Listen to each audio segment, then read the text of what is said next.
Hello, everyone, and welcome to another edition of Victory Never Sleeps. As some of you guys probably noticed by the intro graphic, and for folks listening later as a podcast, we'd like to acknowledge the passing of a member of our AFA family, passing that happened far too young.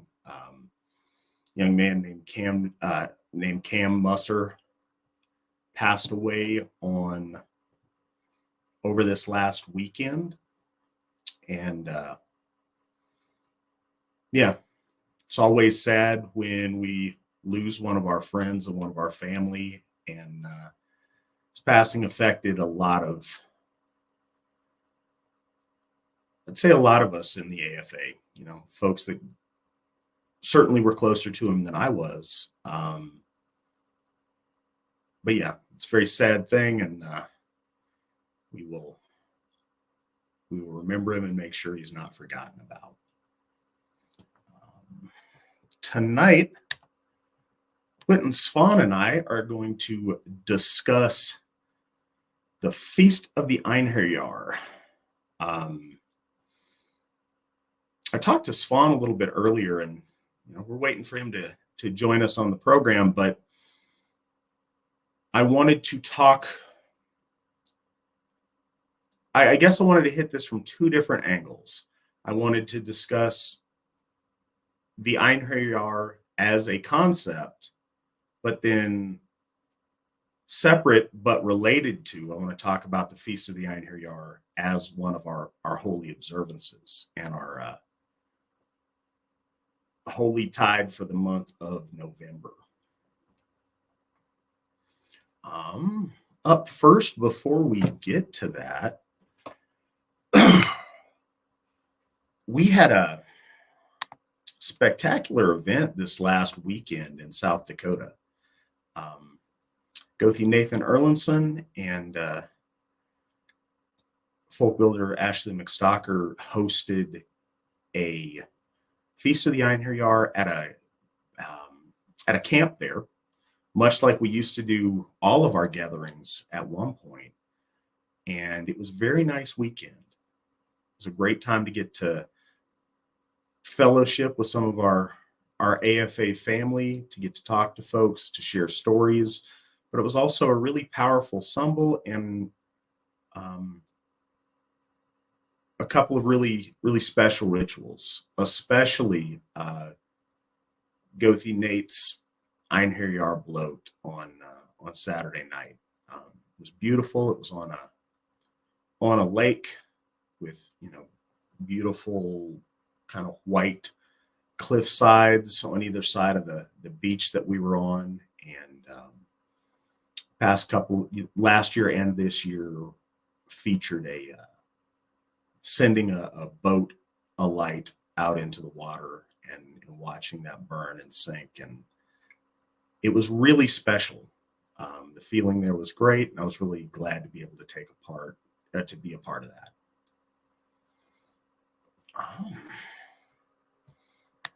So I talked to Svan just a few minutes before we got on the broadcast. I know he is expecting to be here, so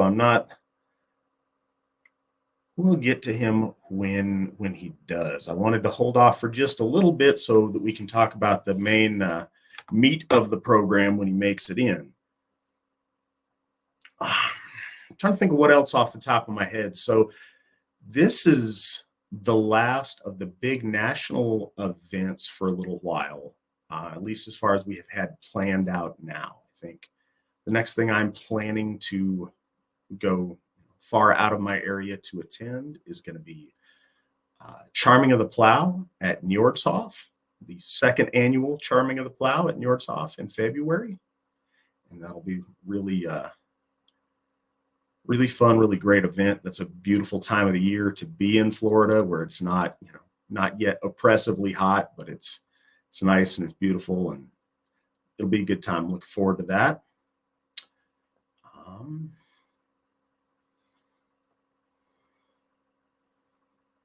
yeah, I think that's where we're at. I also want to give a special thanks to Whit and Brandy Callahan for last week's presentation on the first third of Beowulf.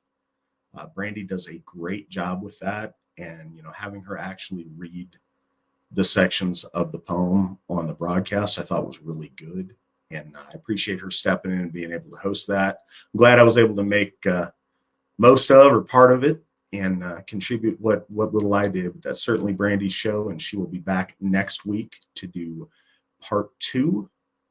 And then if everything flows according to plan, 2 weeks following to conclude with the third portion of that.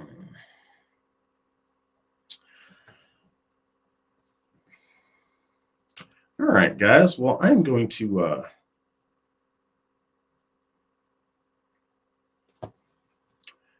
okay. So I should note this as well. As you can tell, we're back on our little bit older, more traditional platform here. We want to get back to some of the fun bells and whistles for the donations, but that's going to have to wait until we do a little bit more back-end testing, so that this time when we roll it out, we should have far less of the problems we were experiencing earlier. So that should return next week.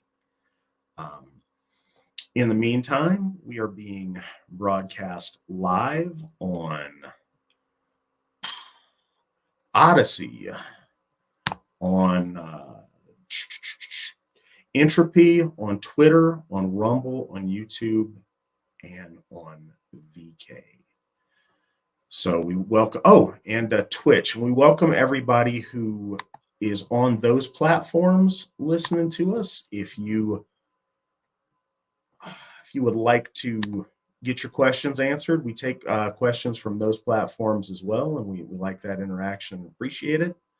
If you want to donate, Entropy is a good option for that. So we appreciate that. And the gadget where you can do the buying us coffees and stuff, that's also an option. And I believe the link for that is in the description of the program. So yeah, sorry guys, I'm fiddling around with it a little bit. Hoping Svan will pop on, but in case he doesn't, we will get started without him.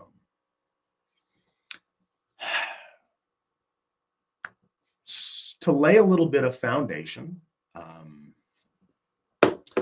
Feast of the Einherjar it's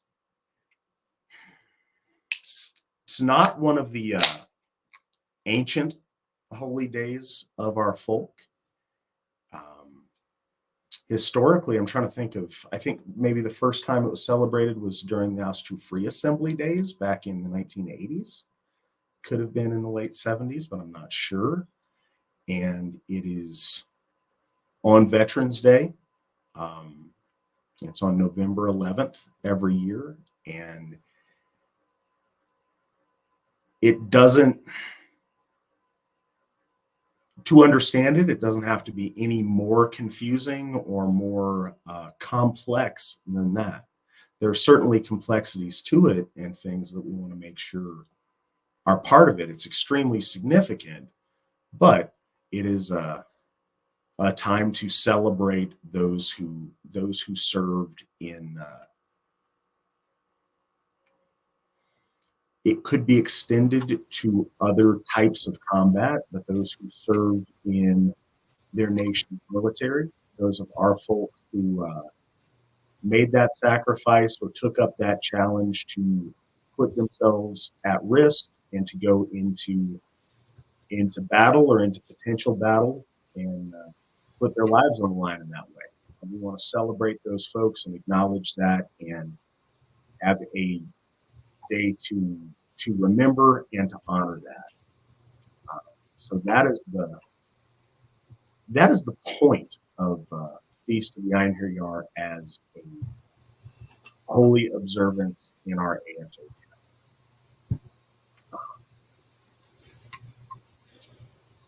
Svan has joined us. This is good. It's good to see him. I started off just by giving them a rundown of what Feast of the Einherjar is as far as a holiday in the AFA calendar. I'm not sure if you heard what I said or not on it, but if you want Yeah. to jump in and talk about it a little bit of how it's observed, I'll go ahead and just finish off with this. Typically, like most of our holidays, and this is for anyone who hasn't been to a Hof or celebrated the holiday with the Asatru simple. It is typically a celebratory meal. It's a bloat, or if not a typical bloat to a god or a goddess, which it often is, sometimes it is a bloat of communion with ancestors or heroes as well. And then often capped with a sumbel, which is our drinking ritual where we raise our glasses, raise a horn in toast to honor gods, ancestors, and heroes. So that's Feast of the Einherjar in its most simple terms.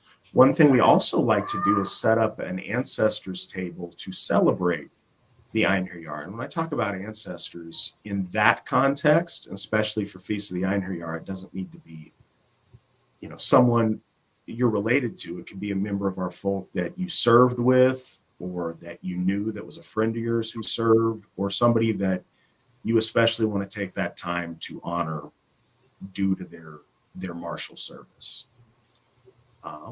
That was the real quick and dirty version. Svan, is there stuff you'd like to add to that? Yeah, I think that it's important for people to conceptualize that there is personal devotions that are done at home, and then there's community devotional acts, and that's really what bloat is about. Bloat is about us getting together and doing so. I've noticed a lot of people talking about personal prayer. Perhaps if you are alone, and that this type of ceremony can be done at home in commemoration to the warrior spirit, those that are serving currently, and those that have served in hopes of ascension, or at least sacrifice. And the step beyond that is when you get into community based, and so then you'll generally see it happen in stages where, so let's say, for instance, if you're at a Hof or you're at your home and you have a large group of people, you conduct bloat and at your harrow, and then sometimes that's set aside, and then the sacred table space is made, and then the cooking and might be finished up, and then the table is set and everyone feasts, and so I just wanted to kind of emphasize more like what you had said, but with the details of how, so people can kind of see, like, it doesn't have to be in a or an alien sense outside of the mind, where we're bloat straight to sitting down, the table's already set. This is a process, and when it comes into community sense, that's kind of how it happens. Gothar lead bloat, or the head of a kindred or the head of the household will lead the bloat, and then after the bloat is commenced or is finished, and the gift is placed, perhaps the Hlaut bowl is placed at the designated table spot, and plates are done. I've seen people put actual food on the plates and fill the drinks. I've also seen other people do it where, like in the military, they have a tendency to flip the plates upside down, put the cup upside down, and it's more about a commemoration. But this is not always a holiday built around the idea of honoring those that have passed in battle. It's a living as well. This is honoring warriors and honoring people. So there might be, your friends, your children out there on the edges of things, being warriors. a lot of people, I think, get caught up on it being overly built around the idea of strictly the dead. And that's not quite the case. That's more for Winter Nights. And then we move, from there. Other than that, I would say I'm sorry that I missed the beginning. I had a little bit of a crisis here, and I was trying to get things set up. And did you cover too about the Einherjar? No, I saved that for a little bit later because I knew that was something you were going to want to weigh in on a little bit more. Okay. Yeah. I think that going back out in just the idea of our calendar system, a lot of people get bent out of shape. For instance, if they don't understand, like, oh, well, it was remarked that the Alvar were celebrated at this time of the year and the Disir at this time of the year. And, one's in what would be October in the Gregorian calendar, and the other would be in February or around that time frame in the Gregorian calendar, based off of these two accounts in two separate places, without realizing the Asatru Folk Assembly has looked at the broad and, pan-Germanic strata and has said, okay, well, Alvar Disir on Winter Nights, to condense down in there and place them together, because that fits our community and our culture so much, more fruitfully. And then with the coming of the Feast of the Einherjar, which is our celebration of warriors, veterans, and those who have passed, these things have kind of come up, and we've talked about this before, that things that are new don't lose authenticity. It's just that whether or not you're desperately trying to reconstruct certain things based off of the way things are written.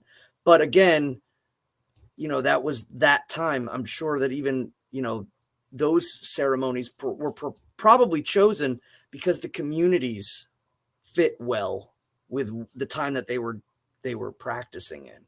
It wasn't strictly, oh, we're going to do Alvar around this time and Disir around this time because, either no reason, but obviously there's environmental factors. There's culling of herds and harvesting of, certain animals and fish, and there's work periods and things that all came into consideration that we don't necessarily have to contend with now. But now we have new things to contend with, and we want to exemplify our piety within the framework of the community and the culture and the society that we're living in. So those things really kind of show in this holiday. And I think that's okay. I think it's good. And I think it's a sign of a living religion, as opposed to perhaps, frameworking things based off of a section of lore.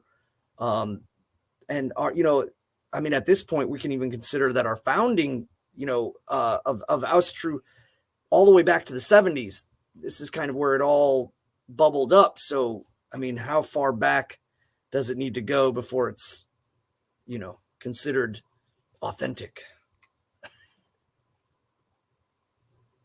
Yeah, it's a place a lot of people end up getting lost, I think, is authentic doesn't mean ancient.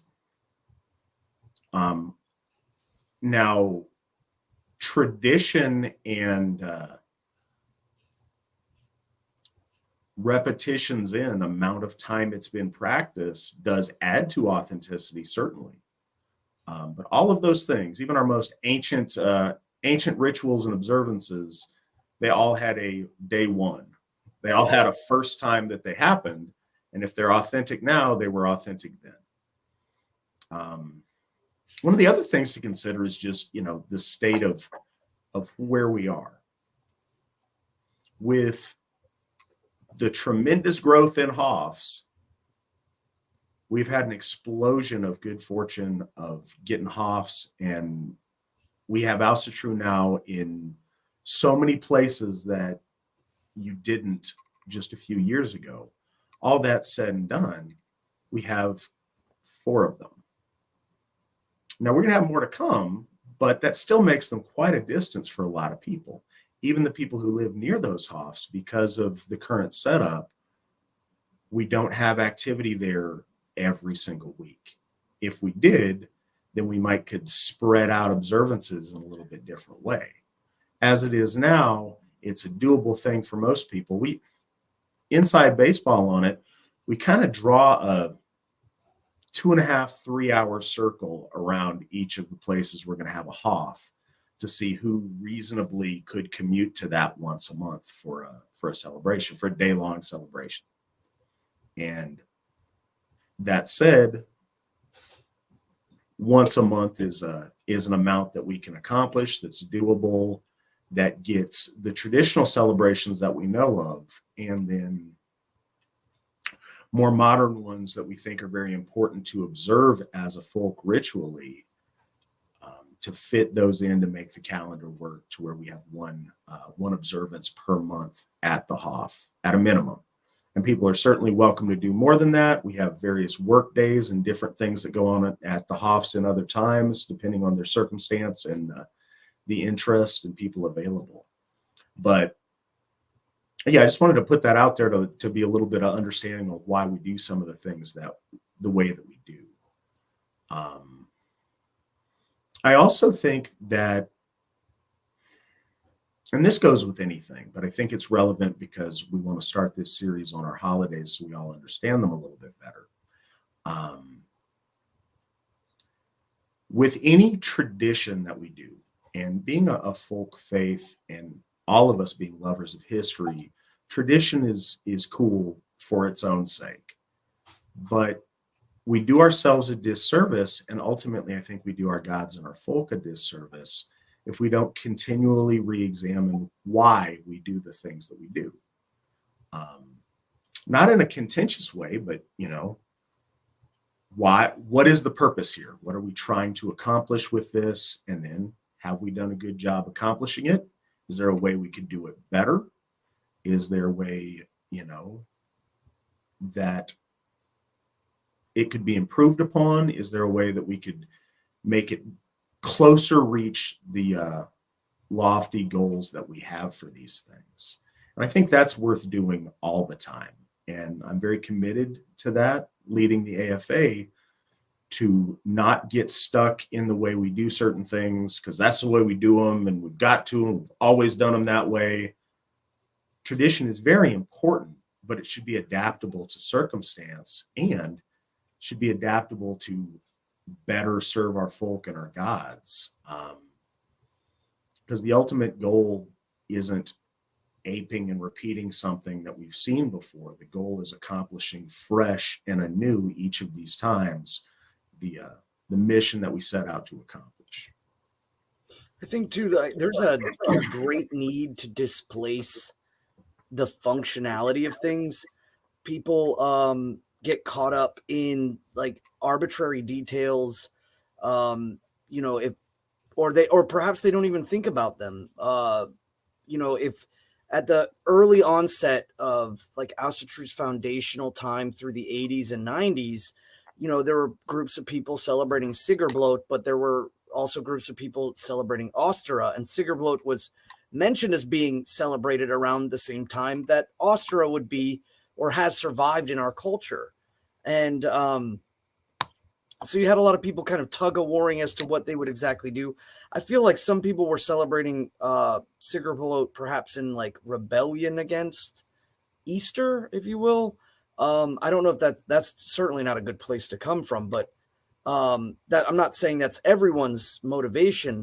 But when we shifted Sigurblot to around the time of what would be like the Althing or the late summer gathering time, the time in which we could commemorate our victories instead of praying for victory. We've already accomplished them. Now we want to commemorate them. But you said it best. What time is there not a good time to hail the gods for victory in the future and talk about our victorious accomplishments? I mean, that should be, at any time. It doesn't have to be based on a season. That's one of those bloats that really doesn't, whereas Ostra clearly does. So I think people get caught up in the details of these things, and they don't understand, or they're desperate to, like, I have a separate calendar, but I use it in congruence with the Gregorian. I'm not trying to, it's based more on like jumping from like month to month via the moons, but it works with ultimately Yule at the end of the year. And then it cycles back around again. I think that if you do it in congruence and not in a sense of like trying to break the mold and do something that's so, I don't know, edgy or different, or it's about finding it's that middle path of attaining the traditions of your people that are living today, honoring the traditions and working with the knowledge we have of our ancestors of the past. And then, like you said, continually refining to make sure that we're accommodating, or at least remaining relevant. Because the worst thing is that when people stop asking why we do things, they end up doing things in almost robotic sense, or it loses it ceases to be living.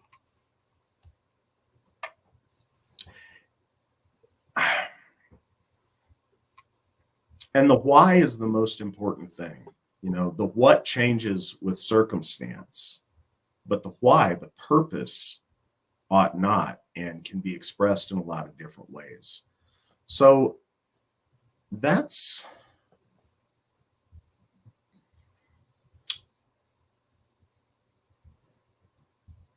modern Feast of the Einherjar in short.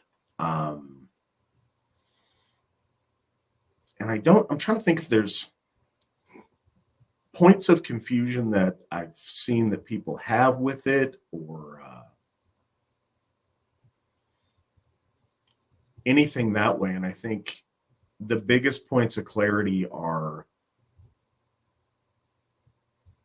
yes, it's about veterans, and no, yes, it's about people who have served, but it's not just about those who have fallen. It's also about those who've made it home. And it's not confined to that. And then a lot of general ideas about the concept of the Einherjar themselves. So I wanted to talk about that a little bit tonight as well. It's not directly about the celebration, but it puts a little bit of framework to it and understanding on the term. First, Svan, could you break down the etymology of the word Einherjar for folks? Absolutely. It gets very confusing because English has it has a substantial history in the word, even though perhaps modern English speakers might not realize it, especially because the word is not utilized often. And then there's other things too, understanding that in a lot of the Old Norse poetics, there was sometimes double meaning, or that it had kind of like a mundane meaning and a spiritual meaning. Some things were even completely changed in their names, or that it was just understood that it had two separate meanings coming back to the same. Perfect example of that is, like, for instance, most people might not know, or maybe they do, like raven in Old Norse is hrafna. And in modern Icelandic, it's hrafna with a P. But in poetics, it's a krummi. Krummi is a raven as well. So there could be two separate words for the same thing, and it was just culturally understood. One was used in poetics, and the other one was used as kind of a more mundane. In this case, the meanings are separate, but the word is the same. And that's in relation to herjar. So first and foremost, ein meaning one. The singular, the one, or the one that is present, the one that is standing alone. It's different than the word like val, which means to be chosen or singularly chosen. Ein just means the one that stands alone. Herjar has two meanings. One is, on the basic sense, it means to raid or a raider. the act of raiding. But, and that, or excuse me, let me go with that. In the English sense, what I was saying about how it has connections to English is in the use of the word hairy. If wolves were nipping at the heels of a bison, it could be said in English that they are harrying the bison. They're kind of attacking and creating assault, and oftentimes it means assault from maybe all different directions, or it's quick and swift and brutal. It has that connotation, or I've even seen it when they were referring to the Vikings, that the Vikings harried the coast of England, and it's not often used anymore. But it also has another meaning, and that meaning is about elevation, about ascendancy. It's about lifting, different than, like, say, flying aloft, as it is more about rising up. So the singular ones that rise up or rise above, it's assumed rised above because they rise up. But the title is honorific of ascendancy by being chosen. And so the Val Father, Val meaning to choose or to be chosen, it's the verb as well. The Einherjar are ascended by the choice of the choosing father, the Val Father. And he sends the carriers of the chosen. It really is kind of sad that Val is often translated as slain. It's not slain, it's chosen. And that's one thing that I see consistently happening over and over and over again. Valhall is the hall of the chosen. Valfather is the choosing father. The Valkyrier are the carriers of the chosen. And the Einherjar are the ones chosen. So ascendancy is in the names, but they always equate it to slain. It's the hall of the slain.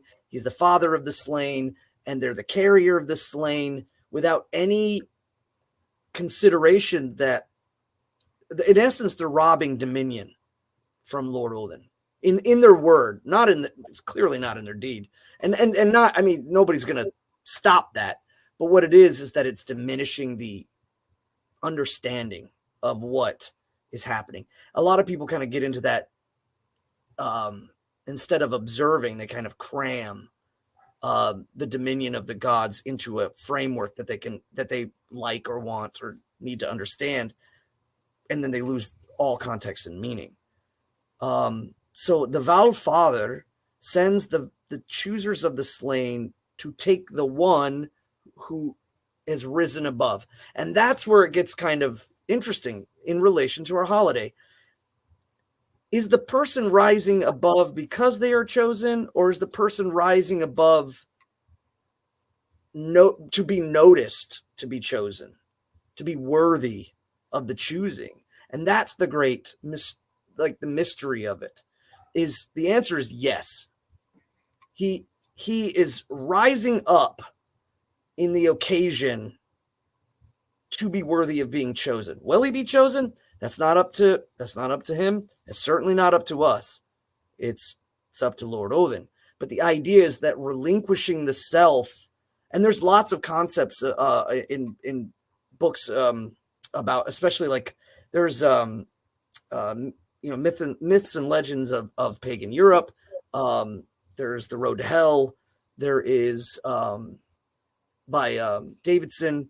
There is The Masks of Odin by the Theosophical Society.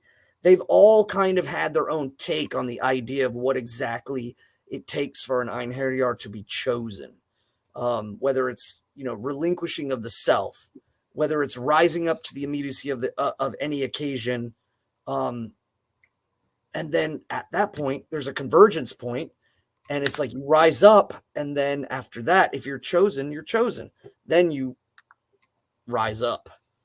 So I think that's why it's really important for us to emphasize the living nature of the religion and reliving nature of the holiday, and the dominion of the gods versus perhaps a parameter like slain that I think oftentimes gets thrown about and often deeply misconstrued.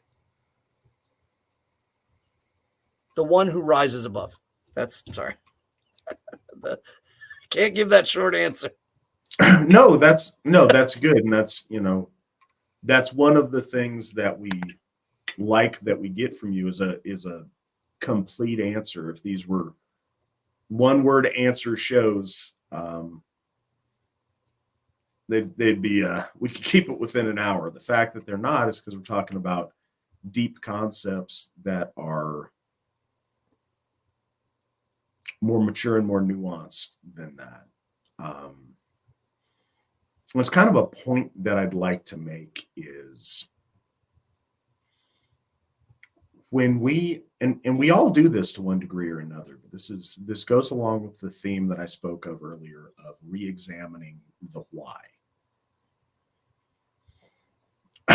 You guys may have heard me talk about this on the program before, but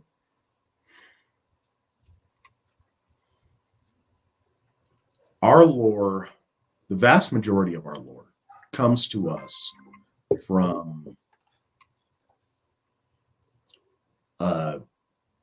early medieval source that is painting the early medieval version of Viking history in the way it portrays our gods and our lore and our supernatural metaphysical reality. And it does that with the imagery that speaks to the audience it was written for. And I think because that's the time frame that things were recorded in and stories were told in, we all conceptualize things through a Viking lens a lot of the time.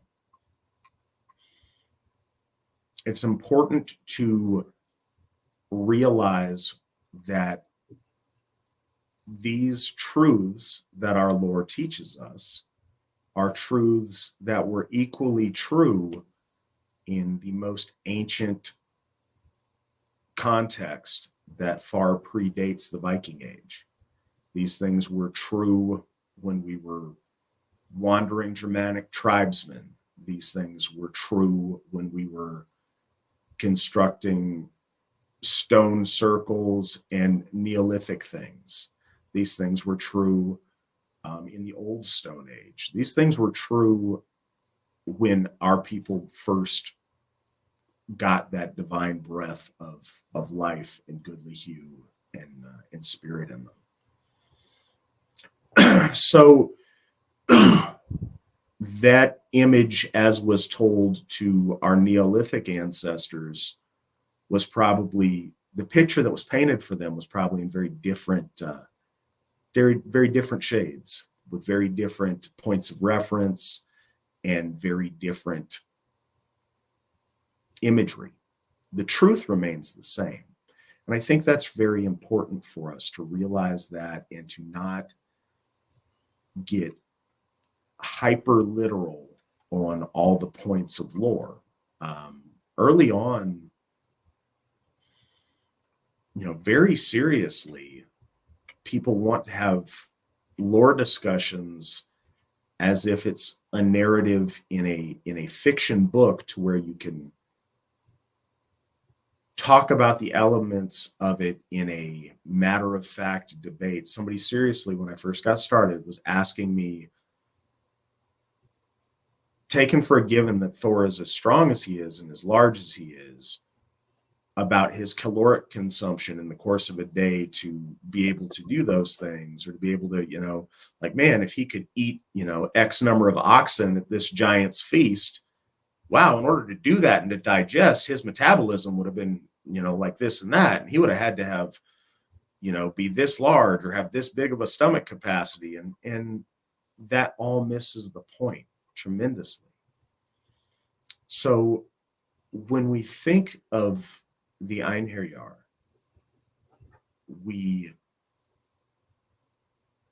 it is a beautiful image to picture a magnificent great hall with gilded rafters and doors and swine feast laid out before you, and beautiful maidens handing you mead horns full of mead and sitting there with, your comrades and going out on the field and fighting with sword and shield, and then, celebrating at the end of the day to do it all over again. The imagery is beautiful, and we all do that. And if you ask Svan or I to draw a picture of it right now, it's exactly what we would draw. We all get that. But the bigger truth is much more along the lines of our gods welcoming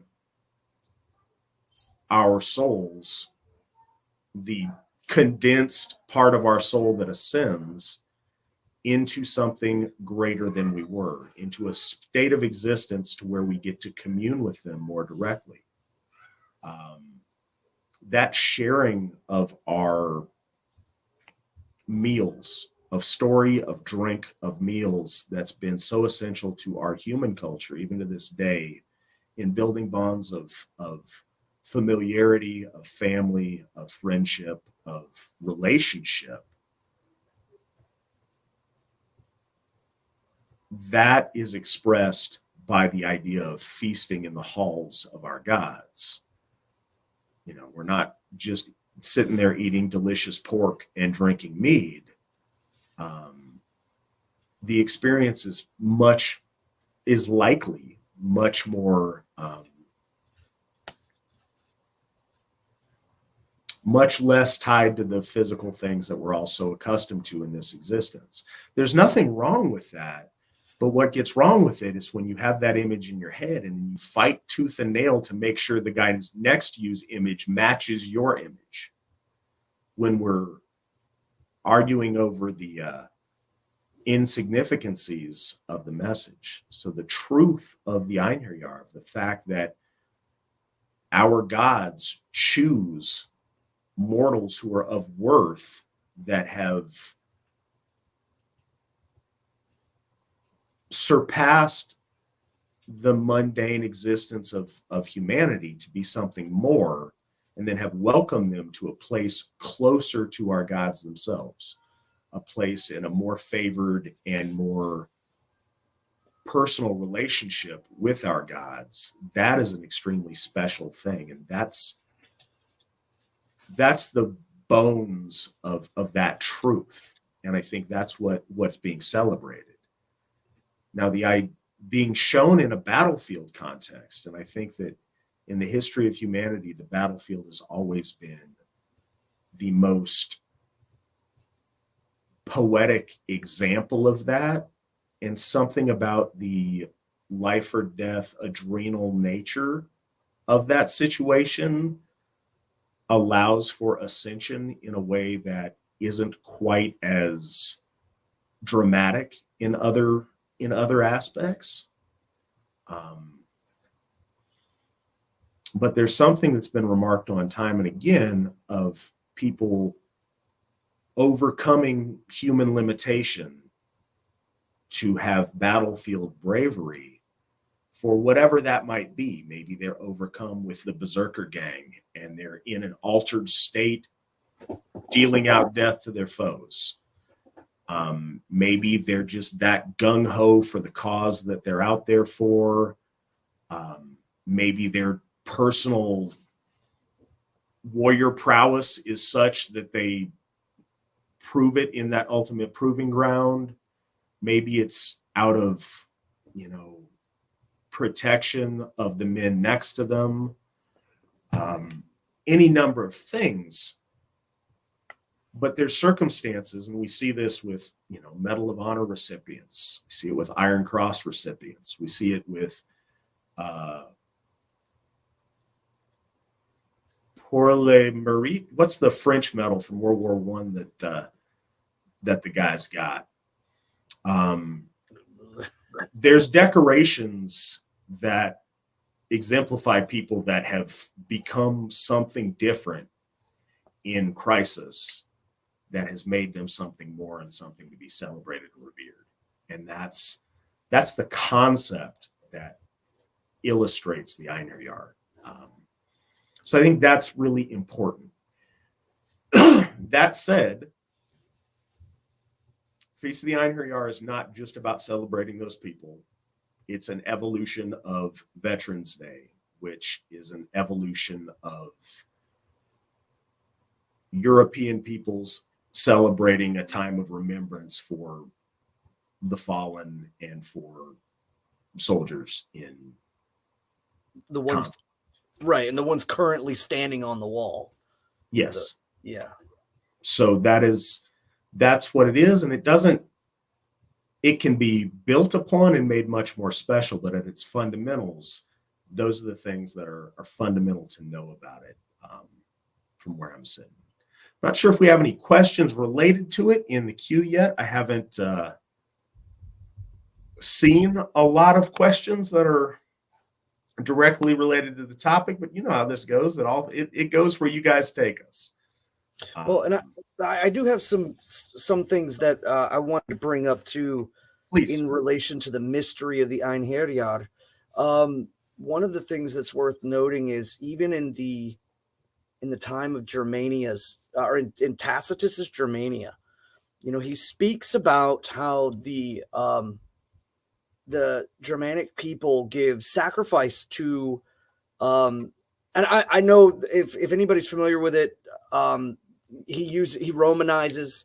I'm not going to do that for right now, just for sake of conversation. We're just going to cut right into that. You know that our folk gave sacrifice to Tyr, or Teu, Tyr and Thor and Odin. They gave stately sacrifice to Tyr and Thor, and then they gave a great amount of sacrifice to Odin.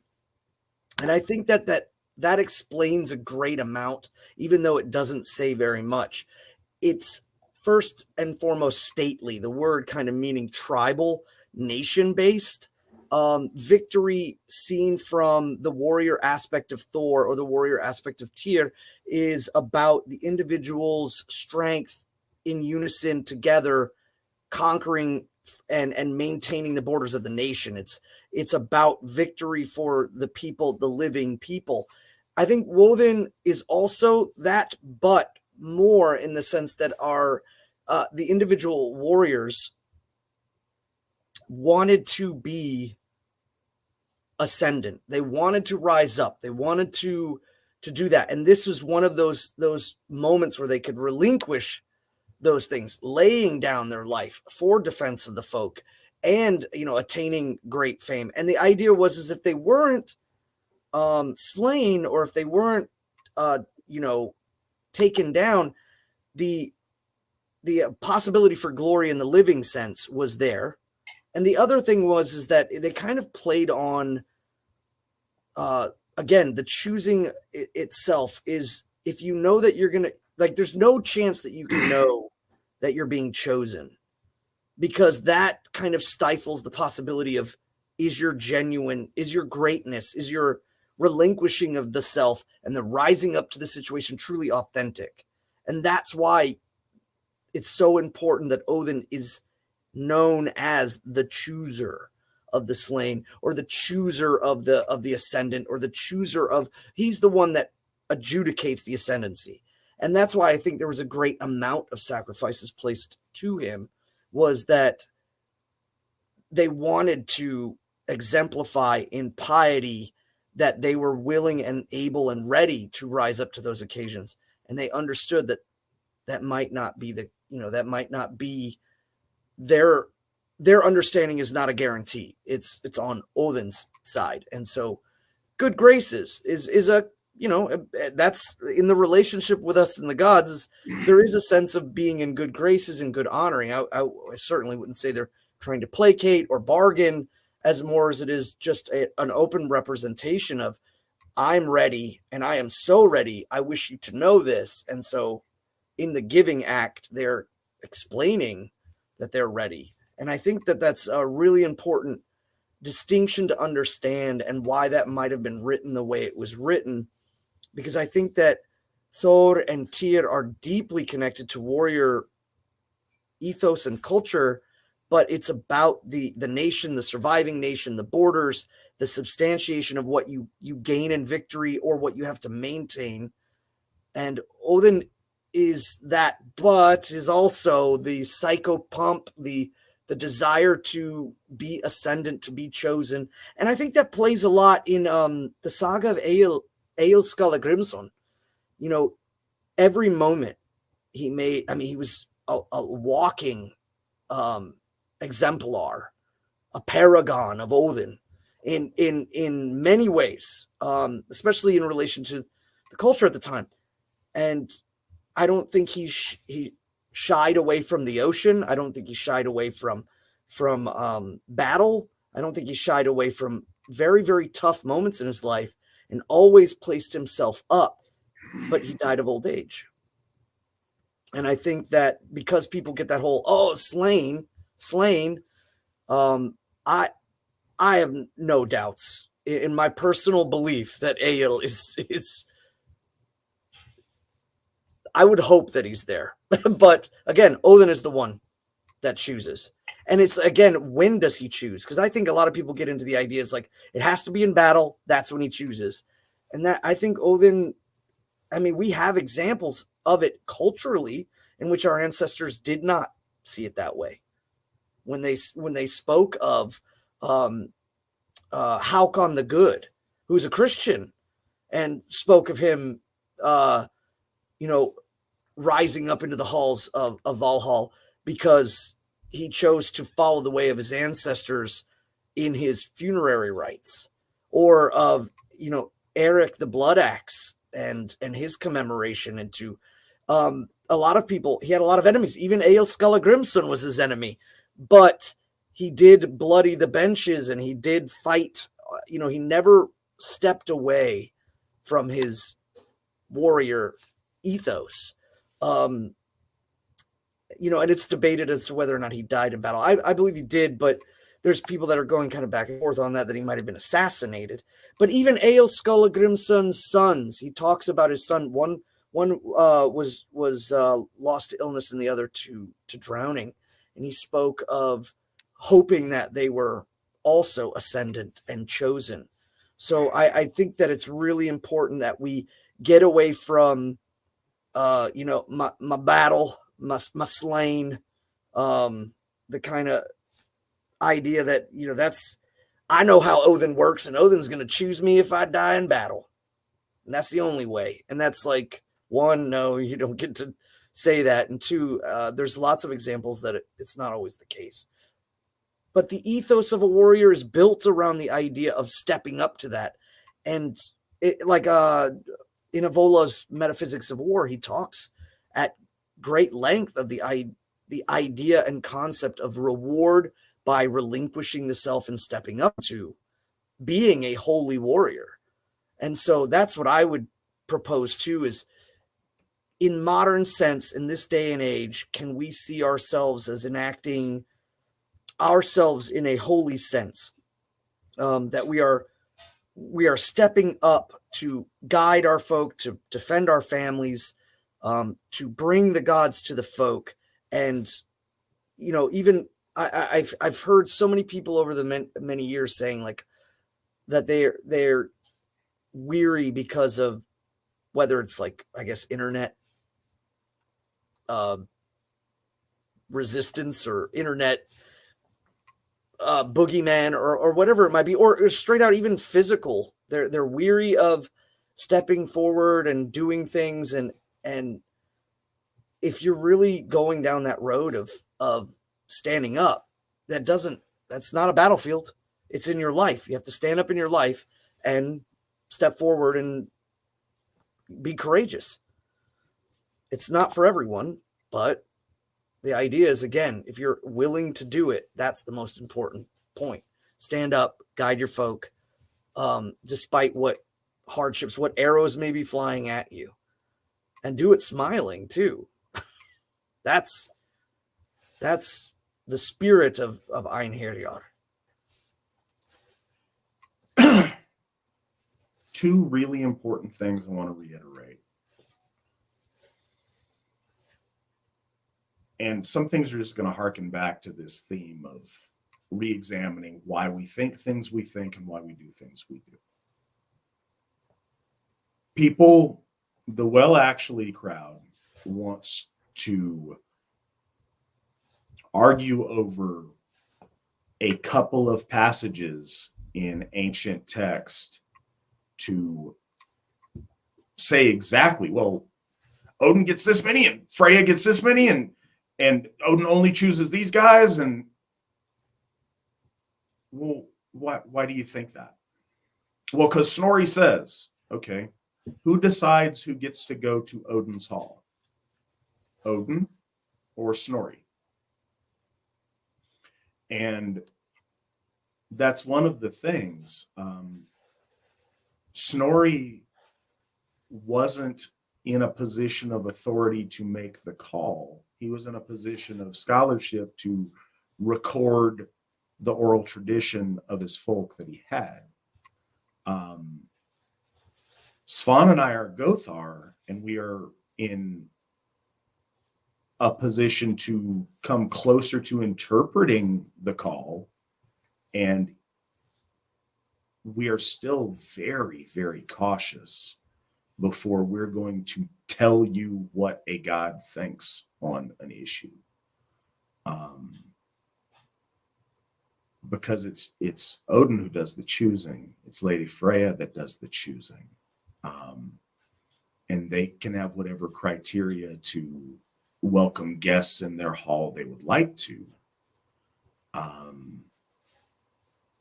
That's really important to take a step back and to have the piety and reflection to realize that and to acknowledge that, because it's really important. The other thing is the idea of any kind of transcendence is coupled with the concept of heroism, being a hero. Everyone's not heroes, or it's not heroic. If we're all heroes, then none of us are heroes. The hero stands out.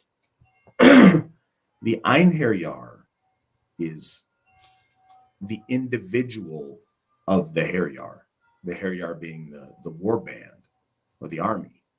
The Einherjar is the individual, either separated from, standing out from, or chosen and plucked out of.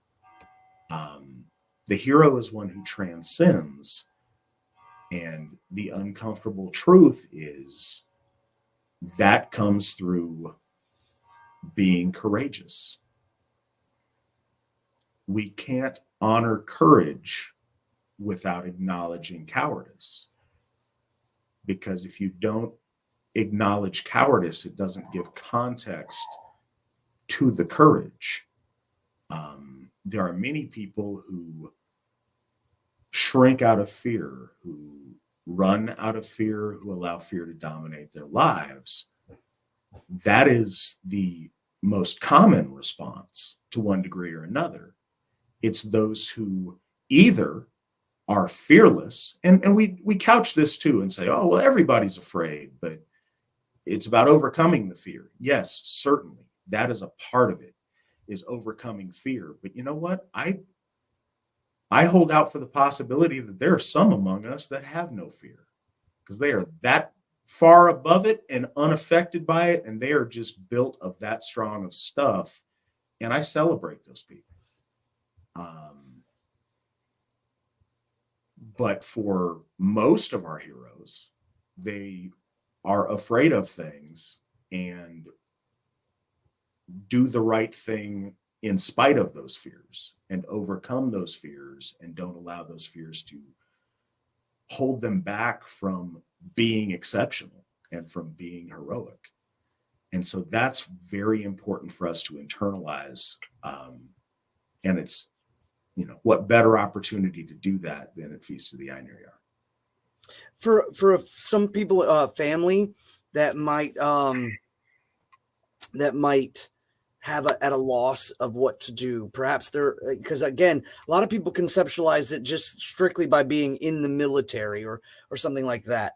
One of the things that I would suggest to do is, say, for instance, if you have young children between the ages of 8 and 15, one very interesting thing that you could do is have them, in commemoration, look into the history of someone who did great deeds, especially in relation to the warrior ethos. So, not even saying that they have to necessarily pass away from the situation, but that they rose up to that situation. And have your children look into and maybe even write, and then during bloat or during the dinner, stand up and speak about this person to the others, to educate, to teach them. If you're looking for a chance to kind of engage this ceremony, this holiday, this act of like both feasting and bloat, that is a great way to do it, is to before you hold bloat and before you hold the dinner, have them look into certain people, maybe have them find someone that they want to speak about. And every year they could speak about someone new and kind of go into the story of their life. It could be from any point in history in any one of our folk nations and societies that have come about. It could be our heroes as well, just re-emphasized, or great kings and leaders. It would be a great chance for families and folk to look back and really exonerate people who stood up and re-emphasize that there has to be that dichotomy of heroism and cowardice. And if you can't call a coward, if you can't frame a coward, then you can't frame a hero. So one of the best ways to do that is in the positive light, is to frame the hero, show who the hero is, and let your children speak about them. Let them see who that is. Guide them in that sense. I think that's one of the most applicable ways to build upon the ceremony. Whether you're holding bloat and you're giving a horn over to the Einherjar, and then you sit down and have a feast, and each of your children or even yourself stand up and speak, or I've seen people do it where they write things down in a little like paragraph, and they speak about certain things that a person has done. I think it's really, really good. And there's no shortage of great men and heroes, some who have died, some who may have died later on after all of their exploits and adventures. But they continuously stood up and exemplified that warrior ethos over and over and over again before that fated time came, whichever way it came. And and we toast and hope that they were chosen by the choosing Father, and that they get to enter in with the rest of all of those, that the throng of mighty spirits that reside within the hall of Odin. Looking over on the side chat a little bit, we're about to get to our questions here in a second. We got one of our members' moms watching the show tonight. Hi, welcome. We're glad you're here. And there's some talk about there are folks that do heroic things but are not themselves heroes. And I think there's certainly levels of that. I think something else that we would do well to remember is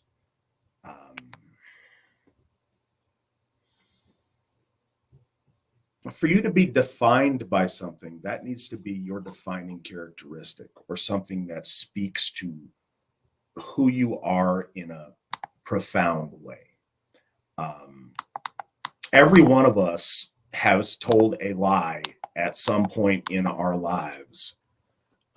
That does not make us liars per se. If we frequently lie, if we are known for lying, if we have built the reputation as one who lies all the time or lies often, then you become that. Every one of us has chosen not to do something for sake of fear. That doesn't mean we are all cowards. A moment of cowardice that's a small c cowardice is one thing. A moment of cowardice with great consequence can define your whole existence. Just like, a moment of heroism doesn't make you a hero for all time. Usually, if it's at a crucial moment, at a crucial point in time that makes all the difference in the scenario, then it can. And those things are, it's an art rather than a science on determining what makes those things. To start off with question from folk builder Christian Pinner. Witan Svan, as a fellow veteran, what does the Feast of the Einherjar mean to you?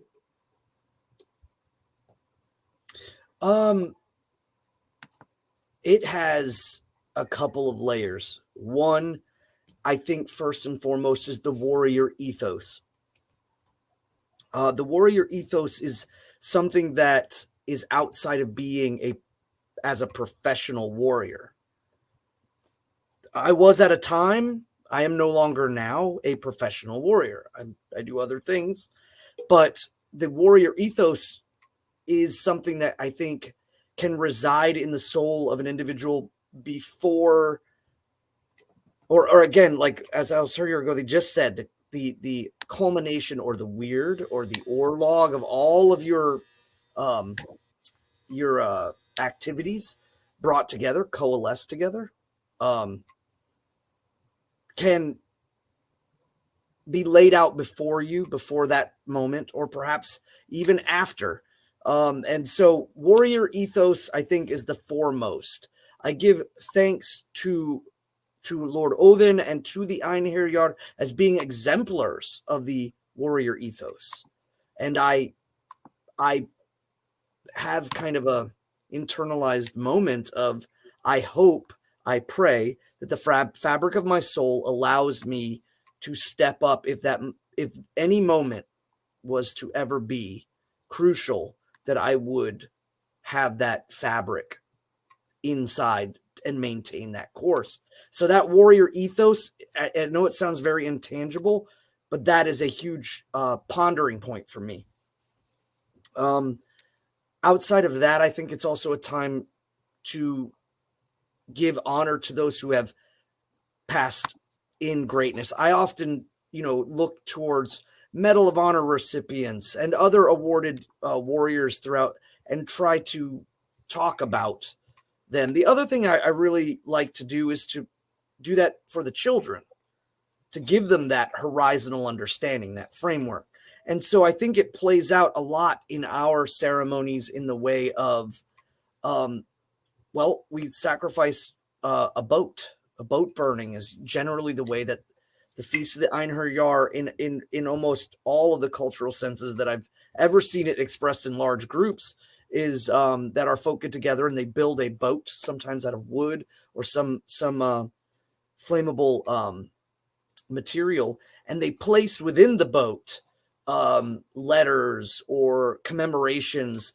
I've seen people like print out stories of the honored dead and speak about them, and then place that into the boat. And sometimes the way our faith works is because it's organic, it can happen over time. One of our members shared a beautiful story of back in the late 60s, they were wearing these, in 70s, they were wearing these bracelets in remembrance to folks that were that had went over or had disappeared during the Vietnam War. And later on, he was a young punk kid, he said, and he got rid of it because he wasn't, aware of things as he is now, as he is, he's a older and wiser man. And then he went but he remembered that name. He remembered that name. He looked it up decades later and found out that man that he was commemorating when he was a child came from the town like 30 minutes away from Thorshof.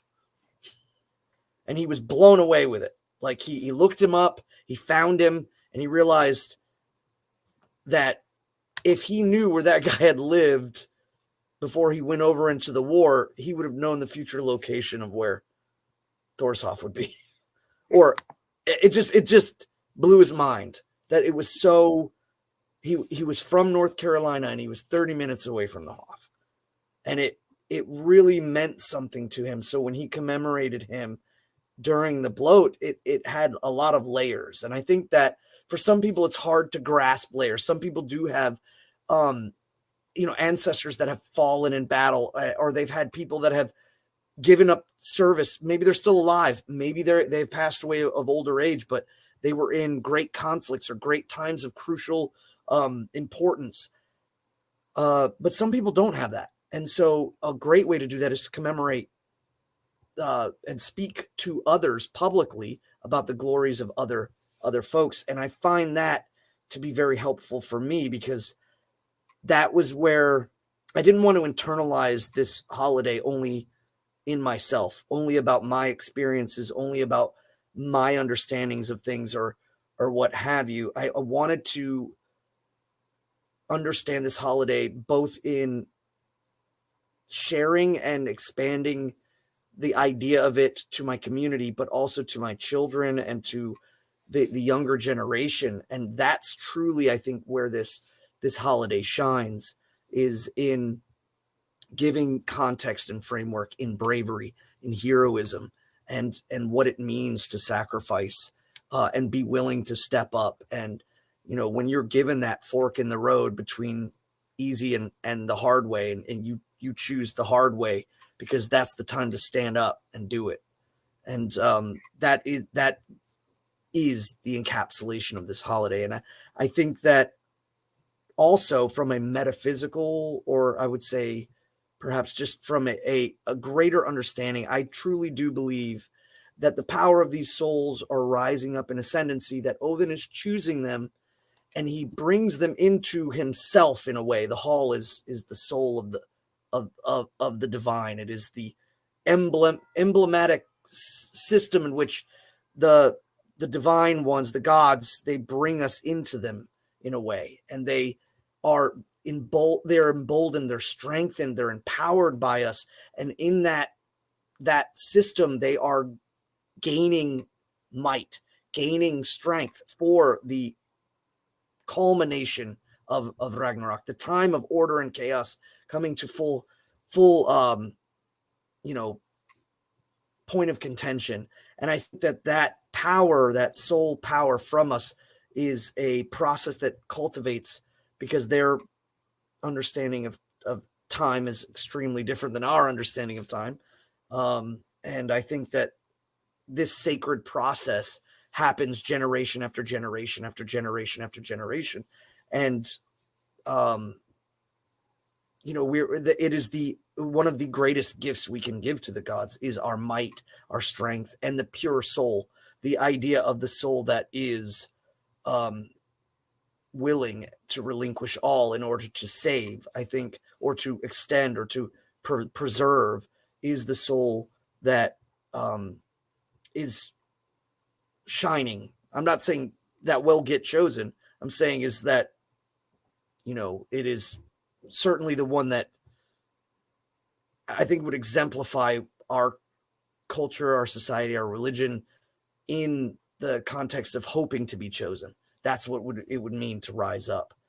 So the holiday is a integral celebration of the soul process, one of the soul processes in which our souls ascend in the purest form by being chosen. I also would like to bring up too what you said earlier. In our stories and in the poems, there is a great sense of what I would call the caveat of the absurd. And I think it was extremely popular in the poetry at the time our ancestors were, as when they were writing it down, and the centuries before they were written and compiled. The caveat of the absurd is kind of like when Odin says, I'll bet my head, but do you know what what Odin whispered in Baldur's ear. It's everything's hinged on a singular thing that can be unknowable only by Odin. It's very much the same as like Loki betting his head but not his neck. It's the caveat of the absurd. And when we talk about the idea of it's when Freya gets the first chosen, one of the biggest parts of that story is that Lady Freya is making a caveat of the absurd. I want to be able to choose the first, because the way it's being laid about is, why would Lord Odin relinquish that power? Just to start a war between two brothers. I mean, this is kind of a possible historical event that we might not know about. And again, that when our ancestors were sitting down and listening to this story, the idea of it is that's a jaw-dropping moment of the caveat of the absurd is being laid out right there. So when Lady Freya says to Lord Odin, well, I want first chosen of this, of the battles, and everyone's jaw drops. Wait a minute. What? And then, yes, do it. That it's such a bombastically powerful story tool of the understanding of what she was doing, was laying down something that I don't think that in the story, it was like she wasn't even expecting a yes. Because it's, again, there's a consistent caveat of the absurd, these big hurdles laid out, and then the gods jump it, or they take it, or they snatch it away at the last minute. And there's no way that you would expect the answer to be the answer that it is. And then it happens. And so I think that it's, that story greatly emphasizes why Lord Odin is the victory father, the father of battle. He is the Lord of conflict and war. And it's really exemplified in that story. And so when Lady Freya does that, I think it's worth remembering, not to read it like a Bible verse, but to understand that everyone in that room during the time that the poem was being recited or the story was being told, because they were stories before poems, everyone would have been, ooh. And then the greatness of the story carries on, because there's emotion behind our stories, and there's a greater religious truths that are deeper than that. But we have a tendency to forget that our stories were given to us by the gods, but have been turned and changed for various reasons with intent of inspiring and building up the power of the mind, elevating the soul, and getting the blood pumping when you hear the story, or to gain comfort from the stories and hear the traditions of our folk and the stories of the gods being spoken. So, I when you brought that up, Alzira, I just wanted to cover that as well, is that understanding that I think that placement right there was not perhaps some sort of power move or something. It was a caveat of the absurd that we see continuously in the stories that the gods place before themselves, before each other, before Jotnar, and before Svartalf, and continuously create a precipice that is either hurdled or crumbled down. And it's an interesting part of that. I think that we hyper fixate on Folkvang as singularly. It's Freya gets hers, Odin gets hers, and I think it's like, no, I think that the way that they work is entirely upon themselves. But it's worth noting that we have stories that explain an understanding of this, and there is a reason why Lady Freya is considered one of, or even referenced as being a leader of the Valkyries, the Valkyria. And I think that has a part to play in the choosing part as well. All right. So our next question. Good evening. For the hosts, how are y'all's evenings going? Mine's going pretty good.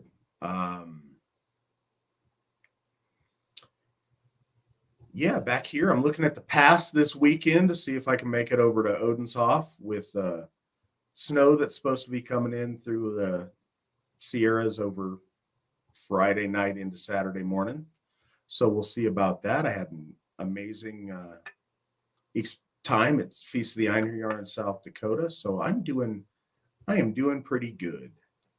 Talking to one of my best friends and talking to my AFA family and drinking some Lagunitas Maximus Colossal IPA. I'm doing all right. How are you doing, Svan?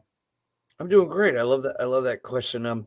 Little stressful on the onset here, of course, kind of coming in late from work, and then getting things set up. But we're here. The waves are level, and the horizon is visible. Very, very busy time of year, though. Definitely. Lots of birthdays and going around and traveling to Sigerheim was amazing. So still, had lots of stuff on the list to be done, and all in trajectory and winding down to Yule. The iron mark is getting closer and closer to the bottom and ready to hit right there. It's only a couple more weeks before we hit the 20th, and we're on Mother's Night, and the calendar restarts, and another year under the belt. So the second half of the same question also, has there ever been a time when you felt insane? Svan, have you ever felt insane? Oh,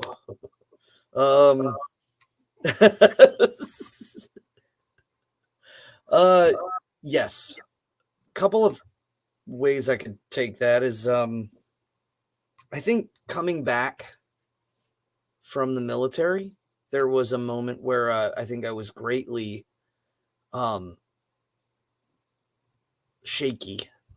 My foundation was absolutely jarred. I think I was attempting to make sense of things that I didn't understand. I think that I was unaware of a lot of things, and I was kind of thrashing in a miasma. I was in some sort of torpid sleep and my body was just going back and forth, but for some reason I wasn't actually aware of what was going on around me. And then slowly over the span of about a decade, I think clarity came about. It came about in a lot of different ways. I think, letting go of some of the things I was using to medicate my issues from the military. I think I was drinking too much. I was searching and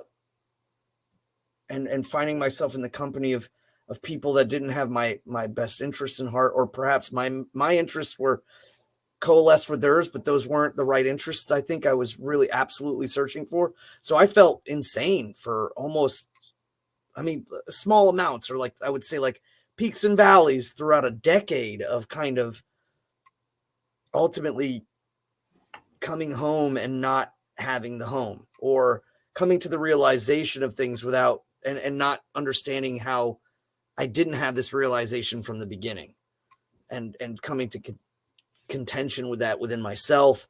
And eventually it smoothed itself out. There, I met my wife, the children. I think, coming into the AFA and being oriented towards goals, and then realizing, just speaking to a friend of mine this morning about how we went from Asatru that was kind of a internal, and perhaps even in a negative sense, or maybe in a cynical sense, I'm saying that it was like a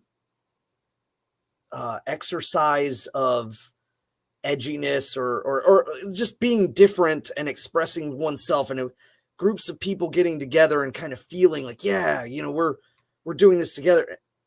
And then it shifted to, no, we're doing this for the gods. We want the gods to notice us. We want the gods to see our deeds. We want our, and suddenly it shifted. It was like almost like everything was in a shell, and then it just broke out and went beaming across. And night and day difference between what was going on and what we were doing, and what I was doing and why I was motivated to do what I was doing. And so yeah, it was a long and kind of jarring displacement from where I am today. And I think that I still have bouts now and then where I begin to question myself, but I think that that's normal. I think that if you're not constantly questioning yourself and you're not asking like, am I doing this right? Am I doing this correctly? Am I insane right now? Or, you constantly kind of tweaking yourself. That's normal. But I used to be afraid of it. I used to deny it. I used to try to do other things to relinquish away from it. Now I look at it as it's more constructive criticism of the self, as opposed to I'm wrong, I'm doing something terrible, I'm thinking the wrong way, I'm not, or I don't understand why I'm thinking this way. Now it's about figuring it out. Why am I thinking this way? Should I look at things this way or that way?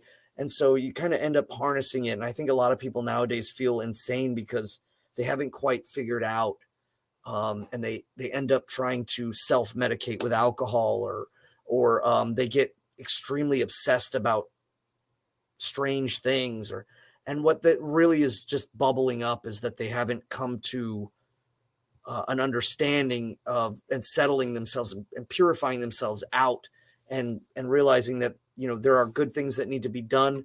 There are good people that need to be met. There are, good moments that we have to achieve, and that's worth doing, and getting there any way, shape, and form with those intentions in mind are the best way to do it. And getting rid of the things that stop you from that. If there are things that you're doing that are impeding you from these realizations, those are the things probably driving you crazy. Those are the things that are making your I guess sanity porous, if you will, in my opinion.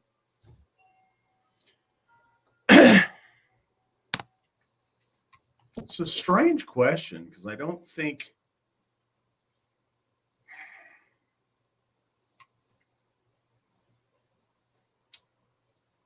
so. The definition of insane, or at least the etymology of insane, because I think that's better than definitions. Definitions have political undertones and nonsense to them.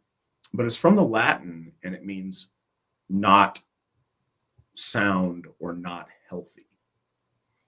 And it's obviously applied in a mental health sense. And I think that, any of us who are adults, that have been around for long enough have had periods where it didn't feel like we were mentally healthy. But I think when we use the term insane, it has an element of scariness and danger that, I'm having a rough time doesn't. And I think that, some of it's become very stigmatized and scary to admit to mental health problems because you feel like people wouldn't trust you, or, well, if he broke once, maybe he'll break again. When's the next, mental defect coming in that's concerning? And I think that's really unfortunate. There's so much stigma to mental health, but it's also understandable. If somebody's acting irrationally and dangerously so, it certainly makes me have pause to trust them with certain responsibilities, or so I get that. But it's hard because when reflecting on oneself, it's, hey, Matt, have you ever been insane? Well, no, of course not. well, Matt, have you ever had any mental health things? Have you ever had times where you didn't feel like you were all right mentally, or where you were going through something you didn't understand, or where you weren't perceiving reality in a rational way, or in a way that, you know, was healthy or appropriate? That's where I took it. Well, no, but I'm trying to give, because again, on here, and please consider this if you're the guy asking the question, I want to answer the specific person's question, but I also want to answer the question broadly for those who are listening that didn't get a chance to ask. Maybe they're listening later, or maybe, you know, they didn't think to step up and ask. Yeah, there have been times where my responses, you know, periods of my life where my responses weren't the rationally appropriate ones, or my thought process wasn't. I think that probably the most examples of those intrusive thoughts about things, like if there's something that you're stressing about, or I'm trying to think of ways that the one thing, because I was getting, again, it was a new experience. I was a new father, and I was really stressed out because you got a baby that's keeping you up all night and adding all kind of crazy baby nonsense to your life and whatever else. So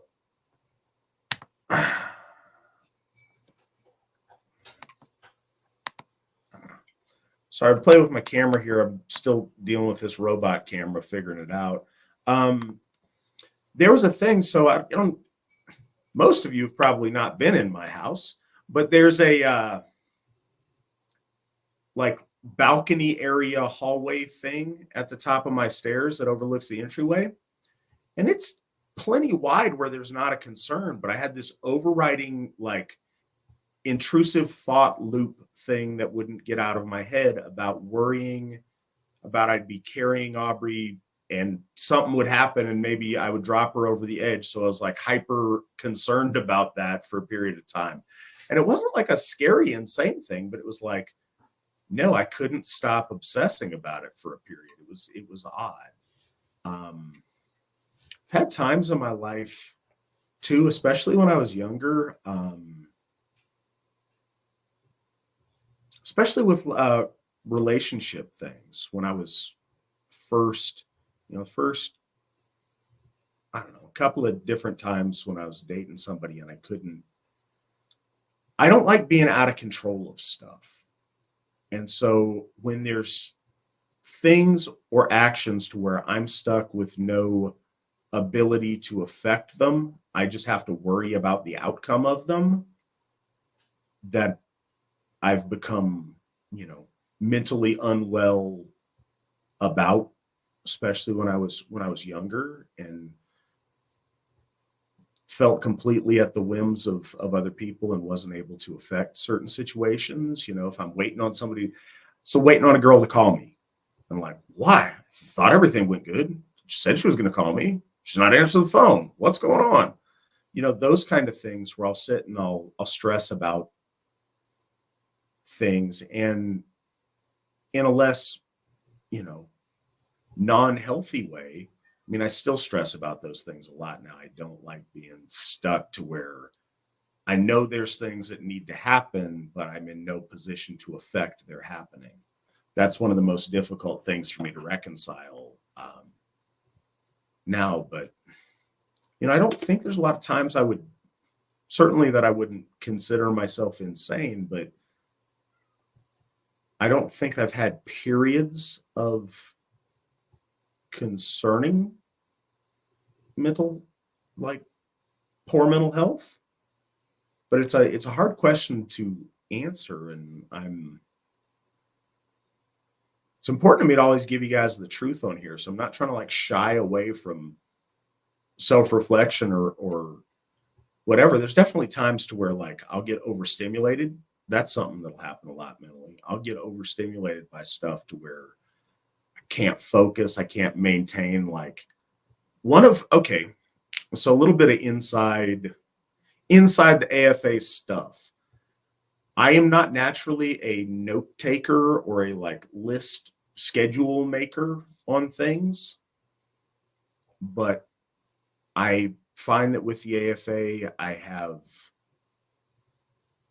lots of tasks, lots of goals, lots of things coming at me from different places, from the folk builders, from the Gothar, from members of the Witan, from individual members who are going through stuff that I'm counseling through. There's lots of different things, and there's some things in my life that I'm lazy with, but AFA stuff's not one of them. I really try to give as much of myself to this as I can, and I want to get everything right. And so I'll find myself frantically trying to do 100 things when my brain has a capacity to hold 20 things at one time.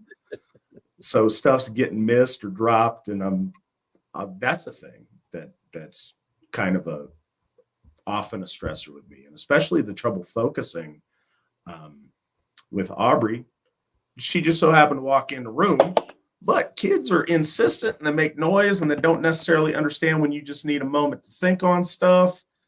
Oh, so that's tricky sometimes. But yeah, I think that's the best I've got to answer the question. Our next question from Finn Wraith. Are there places in the military where people practice Asatru like they might practice Christianity?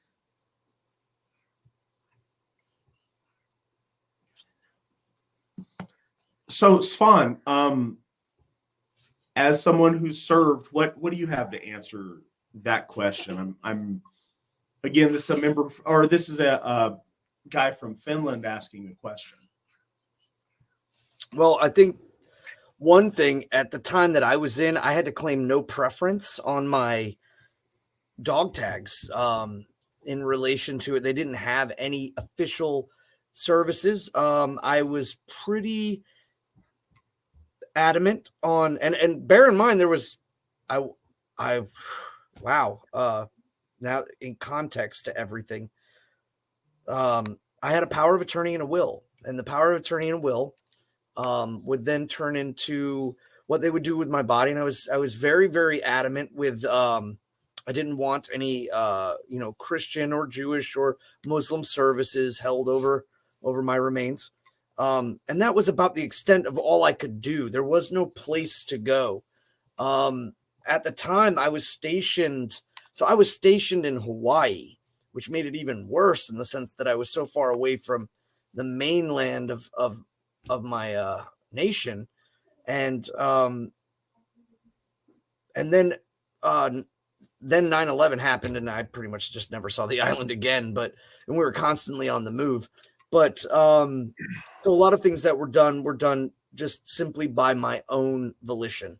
I couldn't set up a harrow in a lot of the places I was at, whether I was in a ship or, whether I was on a small base, in Mindanao or East Timor or Iraq or all of these places. So a lot of times it was done, at the moment, bare bone, canteen cups and all of that. So yeah, there's absolutely no real finite structure for Asatru within the military. I would love to live in a nation where Asatru could be, the religion where everything was substantiated around it.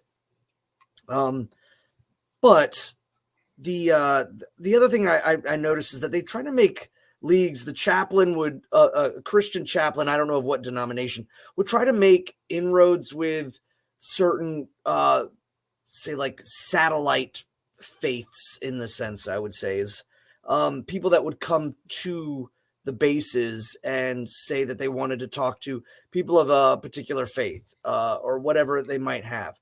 And it was pretty extensive. I think the only person that only faith that wasn't really there was like Scientology, but everything else was there, surprisingly. So I even see like Baha'ists and Sikhs and so on and so forth. And generally and unfortunately, Asatru gets lumped in with neo-paganism, and neo-paganism is generally,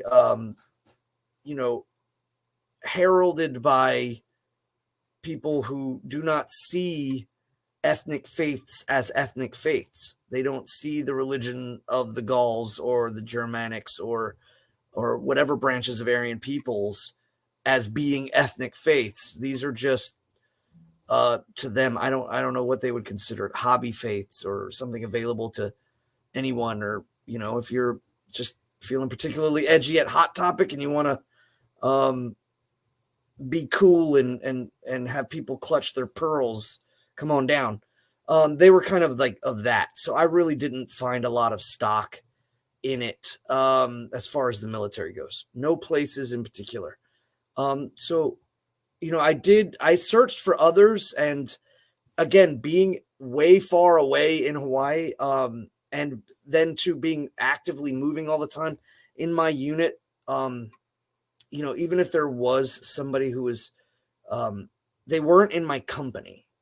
Like they could have been in the next like Lima company or something of that nature, and I would never know. And half the time we were on rotating schedules, so we weren't even around when those people were around. So constantly moving, and I think things have gotten better. But again, the moment you consider this an ethnic faith and your ethnicity has this skin tone with it, you have a general sense that they're not going to be conducive with you. So again, I always tell folks, if they're out there moving around and they're in the military and they want to practice the faith of their people, reach out to a folk builder and go out and meet people.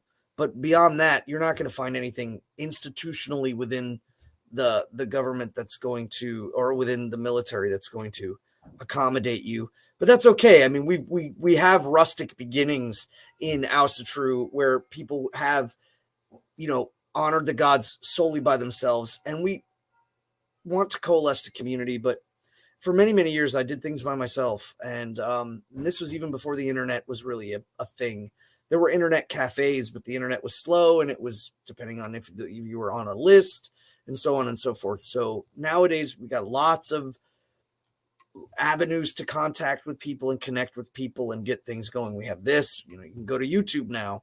That was not a thing when I back in the at 99, 2000. That was not at all a thing. But no, it continues. They do have now, you can get a Mjolnir as a symbol of our faith, and I think that is a correct symbol of our faith.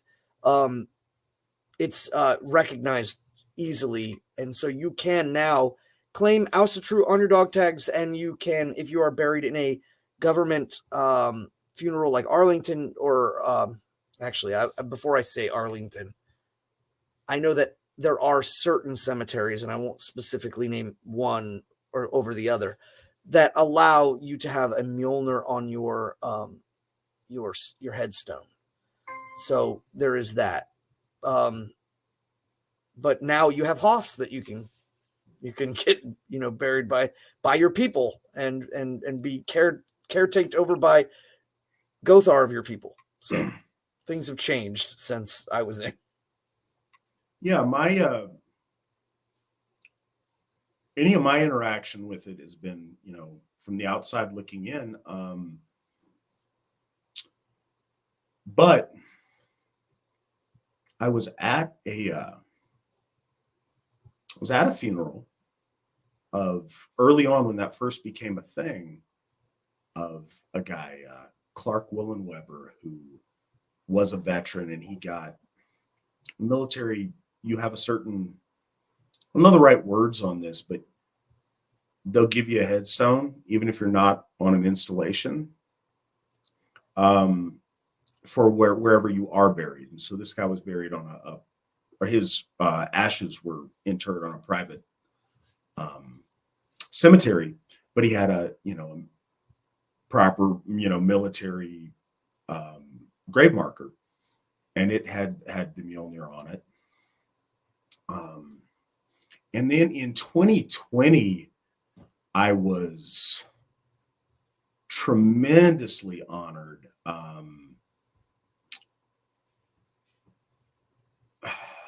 If you guys, anyways, a young Marine died in a training accident.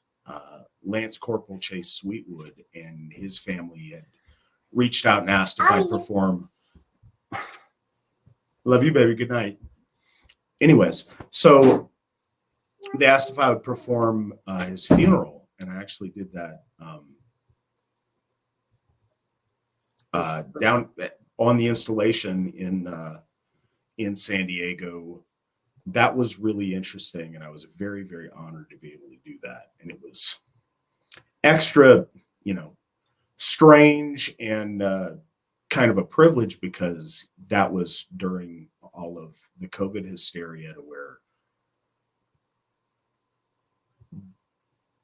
there was distancing things and mask things, but we made that all work, and it was, that was a tremendous honor for me to be able to be there for him and his family. But that was, on an installation, recognized. There was a color guard and stuff. So, that's my only interaction with that. And that's a good testament to where it's come. I mean, that would have been amazing if I was in the military and something like that could have happened for me. So that's a huge testament. I'm glad that you did not have the occasion to have that. No, yeah, I guess. Yeah, but it would be, I mean, that's amazing that you could do that. And they have an infrastructure of the chaplains.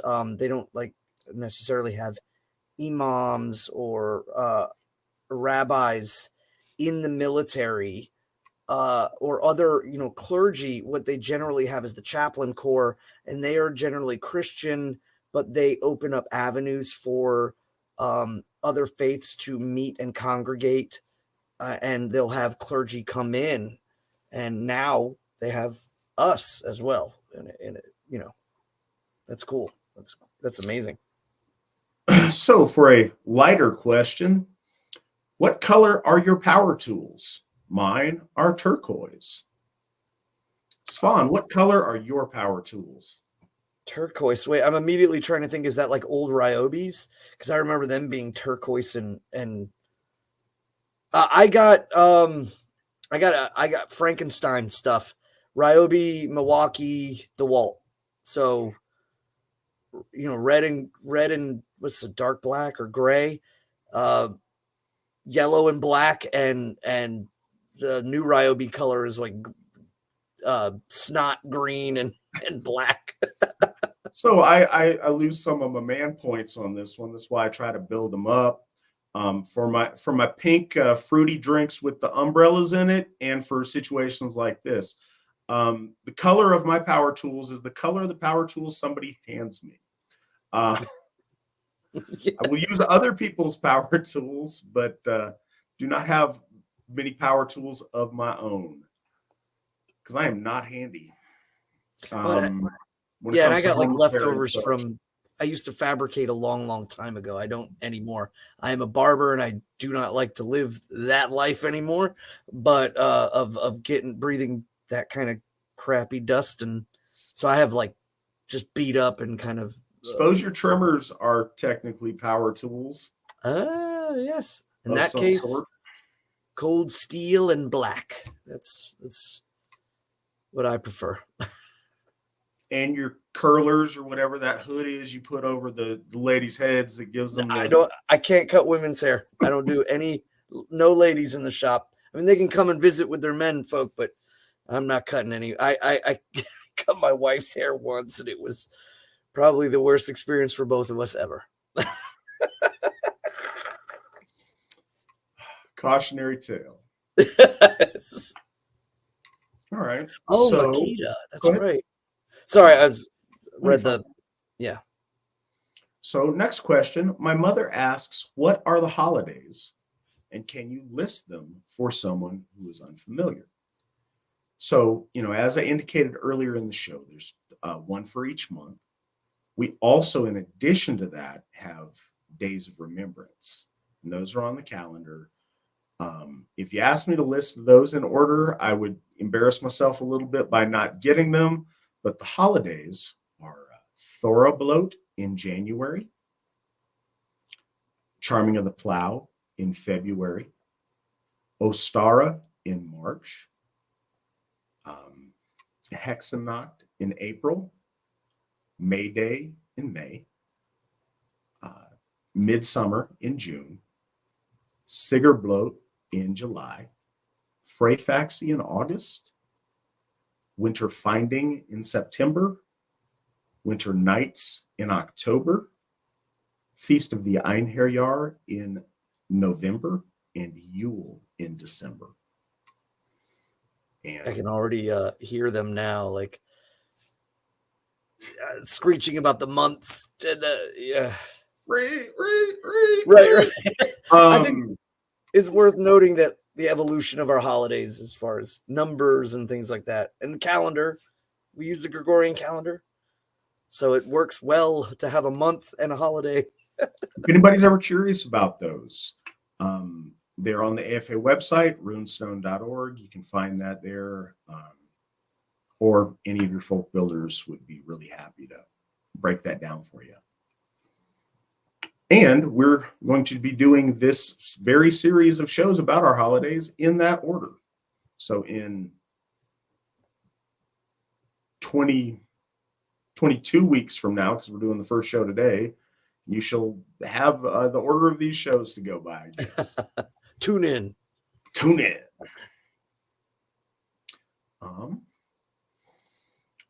Next, where is the Feast of the Einherjar 2024 going to be at? So important to note, there's a Feast of the Einherjar celebration at each of our 4 Hofs. There's also one at Sigerheim. Many kindreds will be celebrating ones as well. So if you can't make the big AFA event, Feast of the Einherjar, which isn't a long-standing event, we've done it 3 times. We'll see what next year brings. We don't have a plan for 2024 at this current juncture. So we'll see where we're at with that, and we'll keep you guys updated.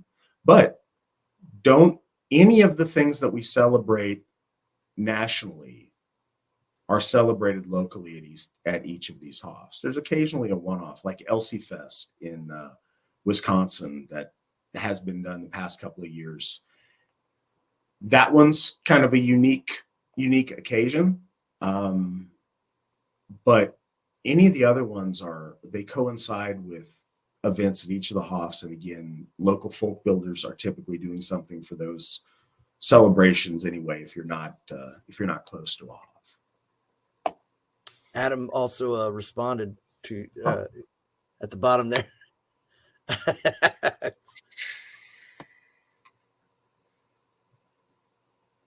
Oh, well, thank you, Adam's mom. I appreciate that. Well, and it's really good too. She said she knew some of them. A lot of folks in Asatru, or even if they have family members who are Asatru, and their family members might have only had or understood perhaps maybe larger holidays, Midsummer, Yule. Yule is the big one, I think, that most everyone hits, and because it coalesces with other family members who might celebrate Christmas. But generally there was like 4 holidays, and then there was kind of agreements and disagreements on 8, and now the codified of 12 works out perfectly because of the substantial power of that number and the fact that we're moving towards 12 Hofs and that there is 12 months in our calendar, and it all works out well for us to get together and see each other. And I remember back in the day when there was like maybe only 4 or 2 holidays, and if you missed one, you had to wait for forever to get to hang out with your folk again, or perhaps even find out where there might appease something. Now it's every month, and if it's not the national event, there's a temple, or there might be a kindred nearby, or there might be a moot. There's always something going on. It's just a matter of whether or not you can find it. Absolutely. And it's these are nice problems to have for reading some of the stuff in the chat. Age is relative. It's funny because I recently got to this point in my life where if you're under 30, you're a kid. Like, that's the thing, the difference between, 15 and 25, I don't know, those kids. But also to where I start reflecting on things in decades and in periods of time. Svan longer than I have been involved in Asatru when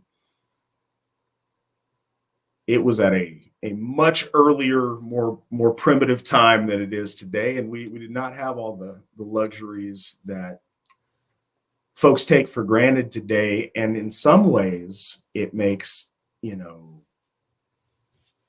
us who've been around a little bit longer, gnash our teeth that you guys don't know how good you have it and where we came from or whatever. But in other ways, that's a really nice problem to have, that we have accomplished so many really special things and have so many beautiful things in our lives that people just coming into it now don't conceive of a world where that wasn't the case. Like, it's just common sense. Of course you guys have Hoffs. Like, why wouldn't you have Hoffs? Till 2015, that wasn't a thing. From 1000 to 2015, that wasn't a thing. I'm looking at the comments too. It's like I prefer the southern spectrum of age. There's youngins, there's old enough but not old enough to know better, old enough to know better, and then papas and mimas. It's like, that's the spectrum right there. So if your mom is old enough to be a grandma, then she deserves the respect of that station. and anyone younger than her is a youngin, the young man.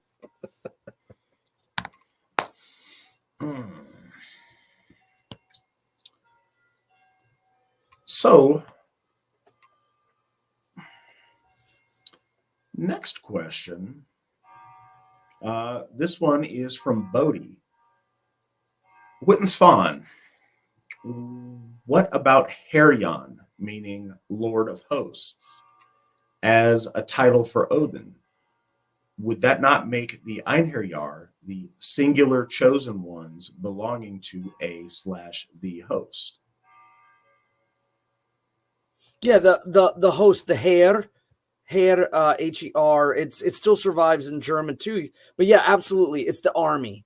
So it's like the general of the army, or the host of the army, the leader, the pinnacle or central focus.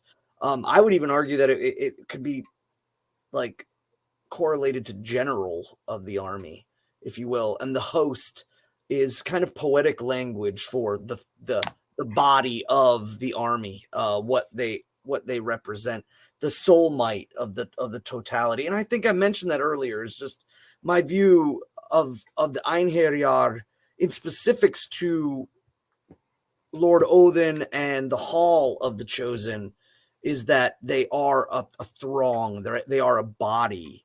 And in the stories, they talk about this often in Grimnismal. Lord Odin makes it pretty clear who he is, but he does it slowly to kind of just show the impending doom that's coming. And he speaks of not only the residents within, but the residents without. He speaks of the river. There's 11 holy rivers in heaven, and one of them is called Thund, the strong river, the strong flowing, or perhaps the heavy river. But I think it more likely strong. And he speaks of that there's this gate, Valgrind, that only, he knows how to get through. And in the river and around the river, or in essence, because it surrounds Valhall, it's patrolled by the the nation of the wolf, and I think that he's referring to again it's making point of the berserker or the Ulfhidnar, the kind of the wild warriors, that there's these throng of like patrolling warriors of the children of the wolf, like in the outskirts around Thund and in Thund, and they're called Theodvitnar's Fisker, the fish of the children of the wolf, or the nation of the wolf. And but then inside, there's just so much regaling of the stories. It's, there's the swine and the mead that comes out of the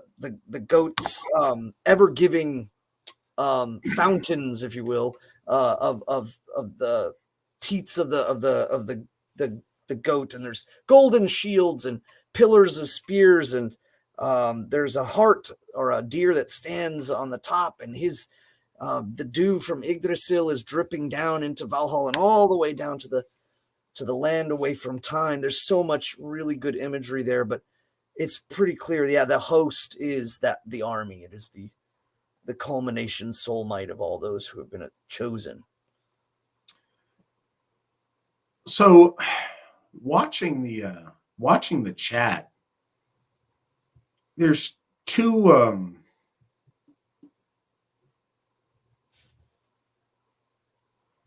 things that I want to kind of point out. One is whimsical and one is serious. First one, something about, I'm his parents' age or whatever. I realized that I am in a unique position to where Mandy and I have close personal friends that are in their 70s and that are in their 20s. And we interact with them interchangeably and often enough that I don't stop and recalibrate sometimes. So, I've run into this with some folk builders. One's actually a Gothi now that, my parents this, my parents that, they'll start talking about their parents. So I'm immediately picturing someone my parents' age. I'm picturing someone in their early 70s. Like, no, their parents are my age. So I'm treating their parents like they're from my parents' generation, as opposed to them being my contemporaries and like, my peer. And it's strange in that way. It's interesting how you adjust to things, or how age just kind of happens.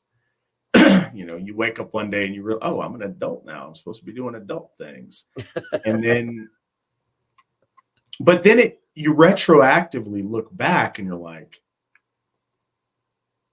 oh, wow. So my dad, I knew my dad when he was my age. My dad had me late enough in life that, I know what my dad was like in his 30s and 40s. Like I was there, and then I put myself in those shoes and like, man, I wonder if he was as goofy, in his brain as I am, or has the same like silly kid thoughts like, wait, I'm supposed to be doing adult stuff. What was my dad doing at this stage in his life? And it's kind of interesting. The one that's a little bit more serious, and I think it's worth talking about, because one of the other comments is people often these days, you have a lot of young people that don't mature nearly as fast as people used to, don't have the same responsibilities early on, are coddled by society and various things in different ways. But we also have people that, due to the ravages and degeneracy of modern society, are unfortunately forced by circumstance to be old beyond their years and to experience responsibility and all too often trauma that many adults haven't accumulated in the entirety of their life, that they accumulate before they're out of childhood. So we talked about heroes and circumstance and courage and overcoming things. I think it's very, very important that we take time to reflect. And this goes back to the kind of central theme tonight of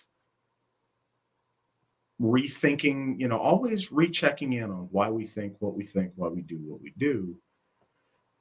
One of the biggest, I don't think this is done in terms of importance, but maybe frequency or time spent. Probably the biggest thing that many of our Gothar, myself certainly included, and I don't know if you feel the same way about this, Svan, is doing counseling. And when doing that, sometimes you've got to recalibrate between the people that you talk to, because everyone determines severity based on their life experience. People who have lived a very rough life, if you're counseling somebody that's experienced a lifetime of heart-wrenching things occurring to them, it's easy to get in one headspace. But then when you're talking to somebody else who's had a very, very easy go of it, and they experience something that is significant to them, in that moment, that's the biggest trauma they've ever experienced. And it's very easy to come from, well, this person over here has been through so much stuff and they've lived through it, and they, hey, buck up. I don't care that your dog died. To them, to a child, to a young person, maybe that's the biggest trauma they've ever had to deal with. Wouldn't that be nice? Re-understanding that trauma is relative, it's very important to that person, and maybe it's not as important to the next person that has a whole different life context. Same with, and not bestowing the label of hero on people that don't actually earn the title of hero, but when thinking about courage, someone who is habitually courageous and known for feats of daring do, their standard of what's going to be something that's brave for them is very different than someone that's maybe been sheltered their whole life and has not had a lot of challenges they've overcome. For them to do something that seems very minor may be very courageous for them. So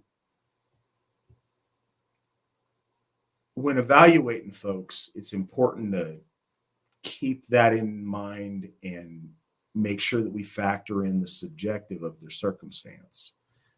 I think it's very easy for us to take our life experience and then project it upon the person that we're judging. And I'm all for judging people, but you got to judge them fairly, and you got to judge them based on them, not based on you.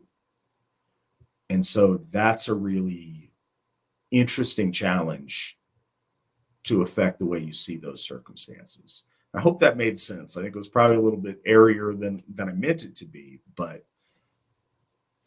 I just thought it was relevant to the conversation. Yeah, I think that's you hit it. Perspective of trauma, or perspective of counseling that trauma is really important. And I don't know if we vocalize it enough, even amongst ourselves, as amongst the Gothar and amongst the, just hearing it is good, because I think we need to understand that, yeah, it isn't based on us, it's based on others.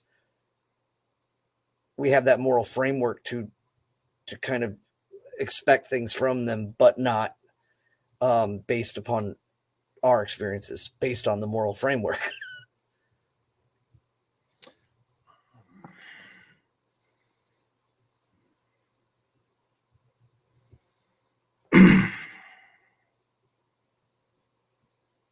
Sorry, I was just catching up on the chat. It was lively there for a second, so I want to see if there's anything particularly relevant on that. Also, next question, again from Finn Wraith, and this is for you, Svan. When you were in the military, did you try preaching or at least telling your fellow soldiers about Asatru and seeing if they were interested in it? Ooh, Finn's using Christian words. People are going to be upset. No, Before Svan says what he's going to say, I just want to put out a caveat. There is nothing wrong with preaching or proselytizing or doing that. There's nothing wrong with being a fisher of men. If you describe it that way, I'll point at you and laugh at you. But the concept isn't bad. It's how anything is successful is people advertise for it. If people don't know it's there, they can't come home to it. You need to get out of that mind space because it's really important. And our race as a whole would be doing much better if more people did some preaching and proselytizing about our native faith. Asatru. Go ahead, Svan. absolutely. I 100% agree that, telling folks, being a beacon of light for them to come home, to have the ethnic faith of their soul and their blood and their people is important. But I'll be honest, at the time I was in the military, I wasn't fully aware of the importance of that. So, it's kind of, I'm reluctant to say it simply just because I'm not proud of it. But I guess, becoming aware of things is a process of being ignorant at some point. That's how you measure your awareness. And I was ignorant of those things back then. I think the faith for me was more of an internalized warrior ethos mixed with orthopraxy. I was praying and giving gift and bloat to the gods, but I was doing it entirely on myself. I looked for others who may have, decided to do the same, but I did not see it in a communal sense. But I think that also kind of coalesces with the time in my life. I was a young man, and I wasn't in a communal sense. I was in a tribal sense. I joined the Marine Corps to be part of a tribe, if you will, and to test myself and prove myself. So at that time, I think I was really, really internally facing as far as the development of my faith and my practice. If I ran into anybody, which I didn't because I was so far out in the middle of the Pacific Ocean, or of course, global events took over and things like that. But I was never afraid, nor was I ever. I would never shy away. I think that I explained when I held a bloat on the Euphrates River in Iraq, and I had two guys that I was in charge of. I was responsible for. One was folk and one was non-folk, and they were good guys. They were really, really good, but they were really young, and they pretty much like ducklings. I had to constantly keep them around because if we were called for something, we would have to all react together. And so being out in the field and stuff, and I would, if you're going off to, pray and give bloat, these two young kids they wanted to know, like, what are you doing? So I explained it to them, explained everything to them. I think that for the most part, they just respected it. When we lost people, we would generally,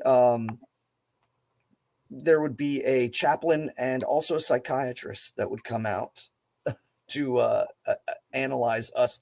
And this was a point of entertainment / inquisitiveness from our translator, he was a Kurd. So I'm assuming the Kurds have a lot of communist tendencies from, I guess, the Soviets.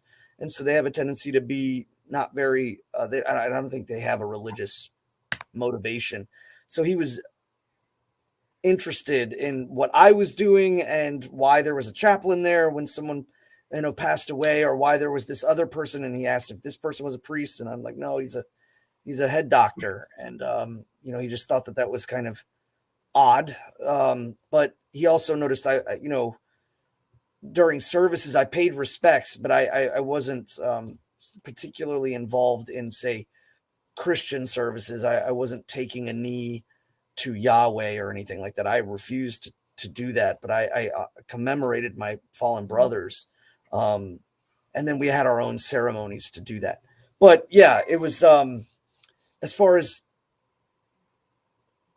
preaching, I think the only time I've ever was, someone asked if they could read the Havamal, which is a great poem or text in our faith, and they thought it was super interesting, and they wanted to read it. But we were reading a lot of things simply we were in the middle of nowhere, so we were constantly consuming literature for the sake of it.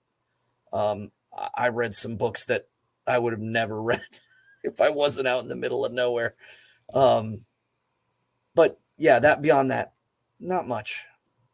It was afterwards when I really started gearing towards joining community when I got back home.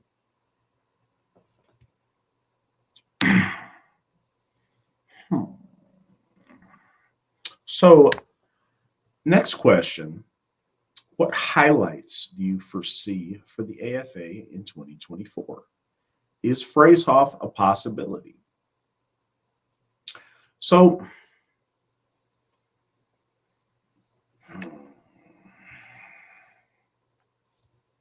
I'm fairly guarded on these things because all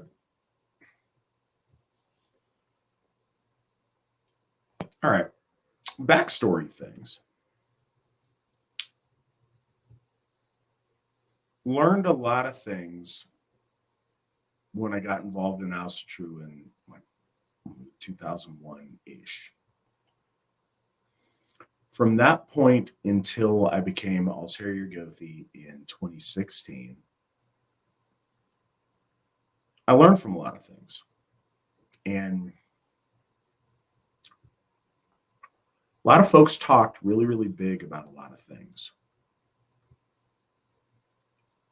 No shortage of dreaming, no shortage of boasting. A sickening shortage of follow through. So, and that wasn't just my experience. Going back and reading the old rune stones and talking to old timers and things that way, that's been the case since the 70s. Some of that is fair enough. Some of that is people not realizing how difficult things were going to be and just being overly optimistic. And being optimistic, that's wonderful to a degree. But what a lot of folks would do would be announcing that this is going to happen or that's going to happen, and then it never did. Real big on announcing what's going to happen, but then not following through. So I'm overly cautious because I don't want to ever be that guy. I don't want to be that guy that makes promises I don't keep or implies promises that I don't keep. But you're asking about speculation, and I think that's appropriate. And I think setting benchmarks and setting plans is a really good thing to do. So that said, I'm just explaining why I'm being so cautious in my optimism on these things. First, you get the last question first. Phrasehoff. Is it possible? Absolutely. It is infinitely possible.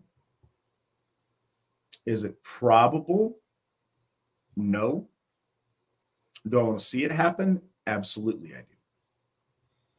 So I'll reiterate on here because you brought it up, and Nick will find this link while I'm flapping my gums here and post it up on the screen. But there are things that need to be in place before Phrasehoff happens. First one, the money that we borrowed in order to establish Njordshof. And if you want, okay, so Nick just threw the thing on. If you're listening on the side on some kind of a audio medium, the Njordshof Fund is at runestone.org. /donate/ or I guess it's not backslash, it's a regular slash. Cool. Anyways, runestone.org/donate/, and it's got all our donate stuff. Or there's, if you just go to runestone.org, there's an obvious donate link. Anyways, that feeds into this. The first thing is we need to pay off Njordshof.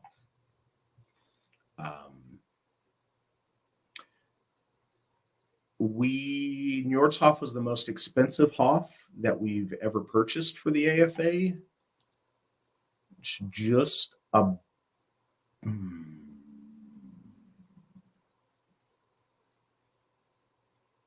Odenshof's initial purchase was before my time as Einherjar Gothi, so trying to remember the total all in for it is tricky, but let's just say, and I think that I'm close, that Njordshof is probably twice as expensive as any previous Hof.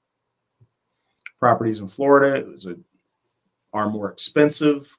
Everyone wants to be in Florida because they so zealously preserved freedoms during the COVID hysteria. So a number of factors went into it. Anyways, Njordshof was $245,000. As of now, and we got this for perspective, we purchased it in 2022, in August of 2022. Right now, we are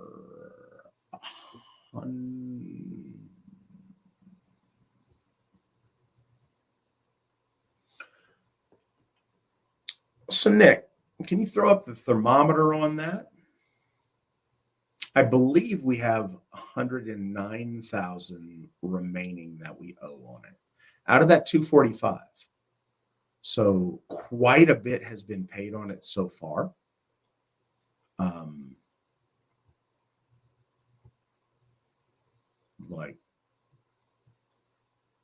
don't know how to math fast enough to run a good percentage for you guys, but let's assume, and Nick will correct me if I'm wrong with a thing here in a second, hopefully, but either way, let's assume we owe 109 on it still. If we can generate 100, for example, guy who asked the question, Europa. Not that you would do this, but if you did, we would be much appreciative, and I'm sure that the Lord of the Seas would appreciate it. If you wanted to give us $109,000 to pay off Njordshof today, then that would knock that one out. But that's going to take as long as it takes to pay that off. Judging by progress last year, I believe Njordshof will certainly. Okay, to answer the question, Njordshof will very likely be paid off within 2024. I think that's something that's very achievable. We should absolutely be able to do. And we're going to try very hard to make that a reality.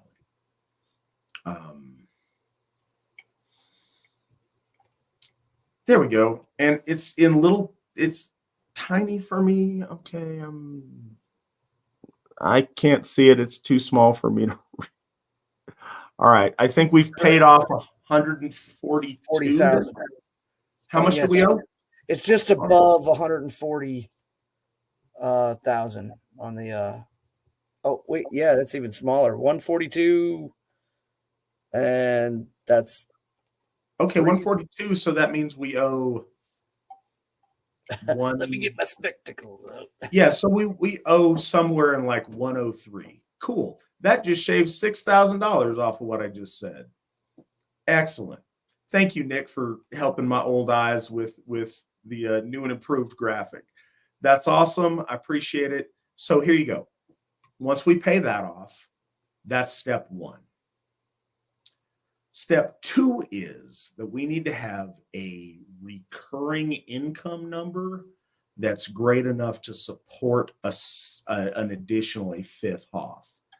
And that's one of the things that we budget out so where we can maintain regular operations, but we also, the AFA General Fund, can fund the monthly operation of each of our Hofs.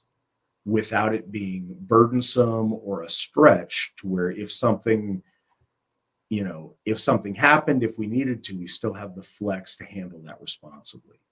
So we have that budgeted in there. We need to raise the amount that we're currently getting by, I can tell you exactly, hold on. And rather than dollar figures, I'm going to give you a percent, because I think that's more useful for conceptualizing it. I need to raise that by about 6.2%. So our overall income needs to go up.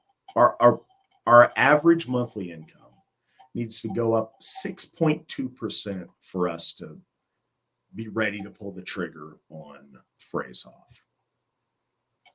Once that is accomplished, we need to find a property.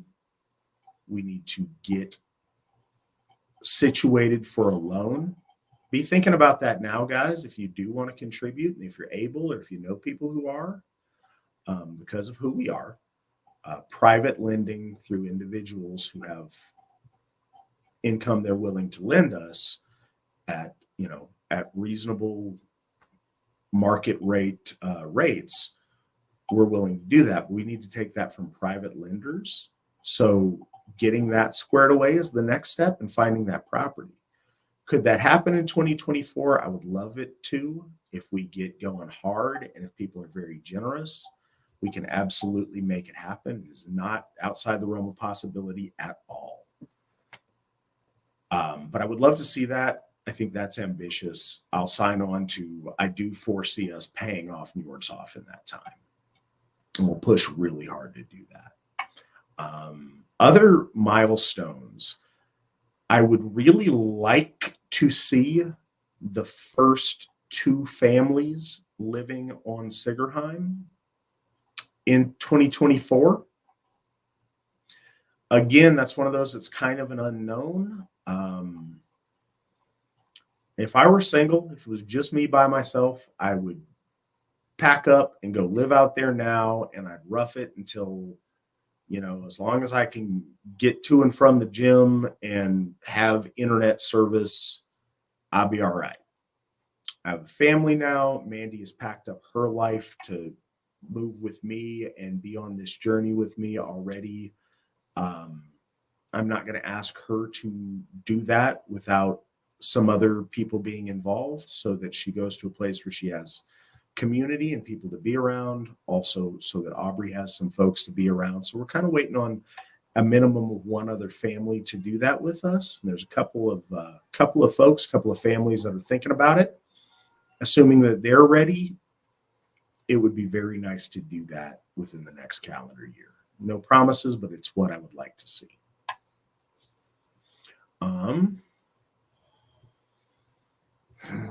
Other 2024 things may not sound spectacular, but it really is in the long run. I want to see what additional curriculum we can add to the Asatru Academy. In this last year, we added 1st, 2nd, and 3rd grade. So we will have at least 4th grade added by next year. But I'm curious to see if our folks over there can make that an even bigger leap, so we can serve more of our folk children in the 2024 school year.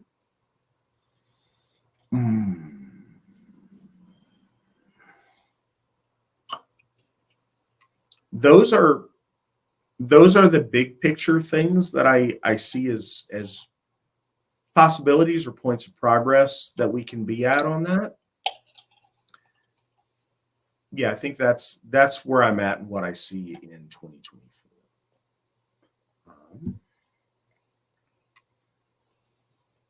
So I'll throw this one to you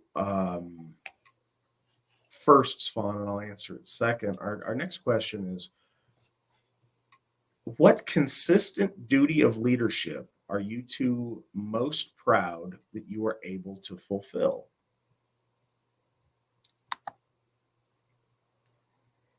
You said to me first. Yeah. I think it's a toss up, but it's very hard for me to say which one is which, but being able to conference with the Gothar, I think, is one of the best. Being able to connect with all of the Gothar in the AFA at once in one place, reoccurring so, and going over theology is probably one of the, as far as leadership goes, I think that is by far the most. Secondary, of course, would be, Thorshoff is my baby. Just the desire to achieve and to attain Thorshoff and build up the community in and around the mid Atlantic, and it was built in a, it's like Nordhoff is they got a great community down there, a lot of great people down there. It is taken off, and I think every Hoff has its own kind of story. There's Baldur's Hoff was kind of immediately coalesced on by the dark jackal forces that kind of just, and people were abandoning ship, or they were wondering about where we were going to go with leadership, and people stepped up, and ultimately the freedom of religion prevailed. So glorious there. I think for Thorshoff, it is about planting a flag, or making a testament and an act of devotion, not in the easy place though, but in the hard place. We had a great sense of community, but it kind of, right before Thorshoff was established, it dissipated. It fluctuated and dissipated in a way, and so Thorshoff was really built with people from other states, like namely Virginia and South Carolina, kind of really wanting that success to happen, and then North Carolina, the people in North Carolina are slowly started coming back and coming to events and seeing things, or like they had no idea that we were there, and then all of a sudden we were there, and the communities started to grow. So for me, I think the testament of seeing families coming to North Carolina, bringing their children, husband and wives, young folk, military guys, even people that were just passing through, all over have come to Thorshoff. And that's a huge testament. And I'm very proud of that as well, because of how the fact that it was kind of like setting the bar or making an establishment in a place and a time in which all of a sudden, like, the well dried up, and the conviction was, no, we're going to bring it all back. We're going to bring it back. We're not giving up. We're not, dropping out just because things are scarce. And we have people who are dedicated, traveling, 4 hours twice a month, 3 times a month, to get food to people that need food, to get things done at the Hoff. There's a lot going on there that I'm extremely proud of as well. But also being able to cover theology and getting and hearing some of the Gothar and their perspective on things, because Asatru is a faith that is, I'm going to say it, Matt, I'm going to say it, is galvanizing. It is a faith that now, I think, all over the United States and in other countries, we're starting to see things unified finally. And in doing so, we are getting multiple perspectives of our faith from the Gothar as they have practiced their faith, just like me and many others. We started out kind of perhaps alone, and then moving into kindreds, and then from kindreds moving into clergy.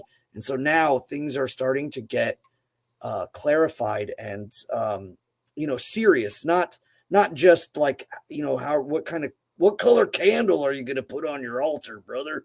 This is like counseling. Like, people are like having issues, serious issues about perhaps their lives or loved ones or a state and stuff like that. And they're seeking Gothar as legitimate sources of perhaps temperance and understanding or guidance and wisdom. It's big boy pants kind of stuff, not a lot of the kind of almost a cultish practice. It's functioning Asatru. It's the idea of seeing, buildings being bought. It's conceptualizing what can happen with funerary rites and graveyards and things like that. Could we even have our own college in the future? We have a educational program now. Who's to say we can't have here in Virginia, we have these Christian colleges, and even on the billboards it says, forming, Christian minds for the future of America. And it's like, there's nothing stating that we can't think that big. Could we have, shaping Asatru minds for America in the future, for our nation, for our people, whatever it is, big stuff. So I'm really, really proud of both of those. I can't say them separately, I guess.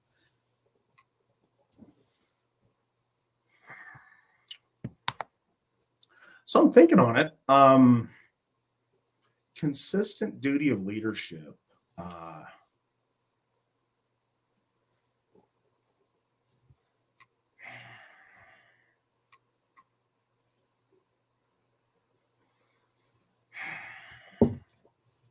It's hard to narrow it down to one thing because there's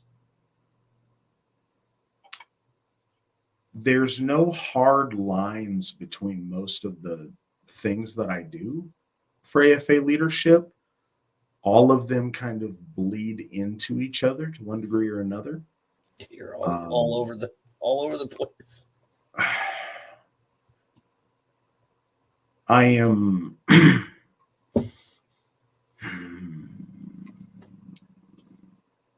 one of the things that I am proud of doing is consistently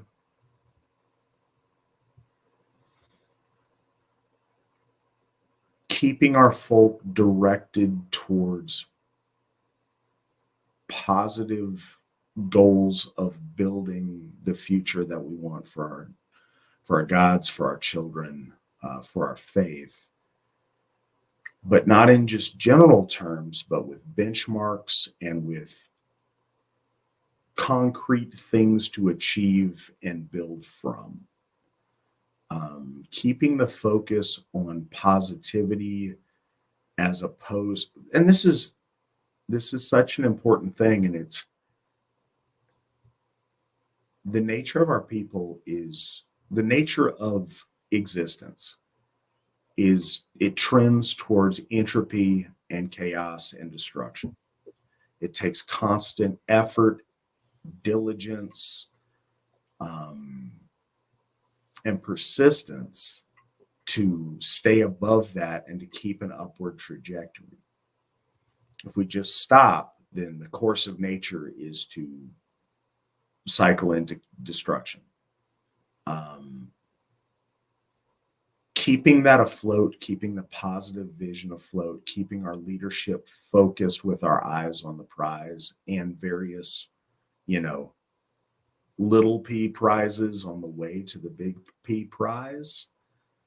That's something that I am proud of doing so far. And I want to never, let up from doing that.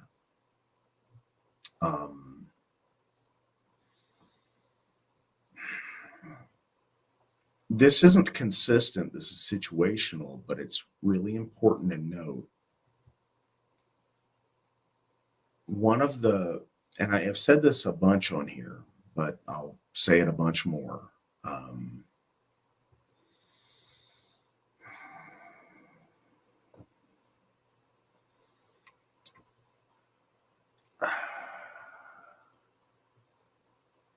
As a Gothi, when you are able to be a part of facilitating the big realization of this, of the reality of our gods and our faith to someone, that is one of the most amazing things to be able to do as a Gothi.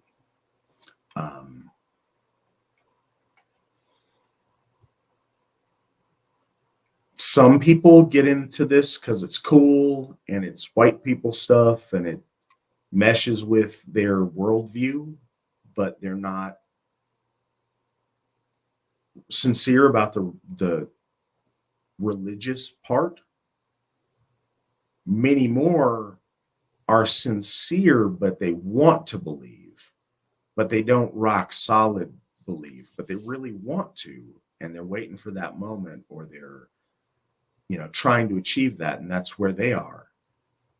But when you've had truly life-changing, the spark happen in your eyes where all of a sudden this is real and it's in front of you and there's not a question to its reality, that moment you can recognize. And when you see that in someone else's eyes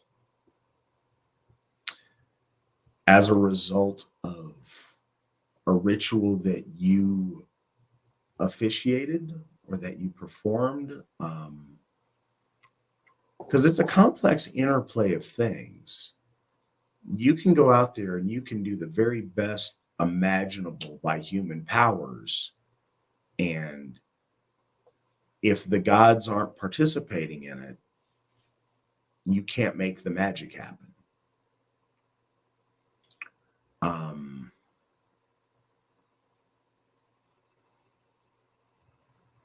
The gods can do it completely on their own, but that's not how that often works.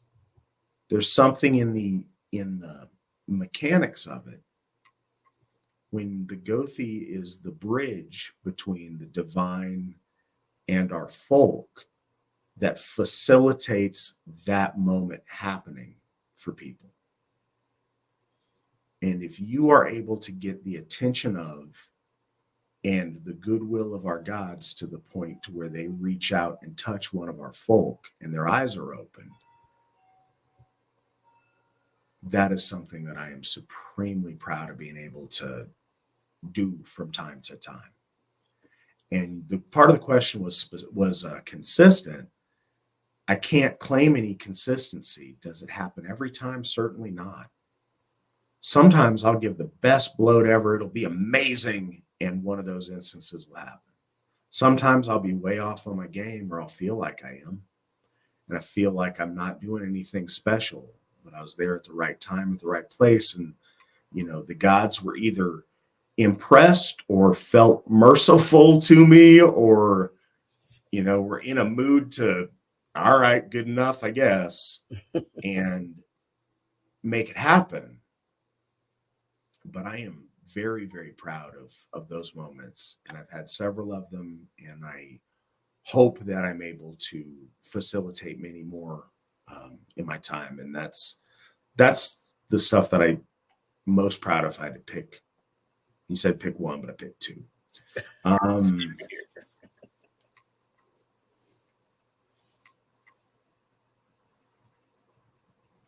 See, we can make up anything about insanity path of Svan. Robert, we could just tell him anything. He won't know until he watches later. I climbed the Himalayan mountains and fought a yak to learn about the Havamon. I didn't hear about you battling a yak.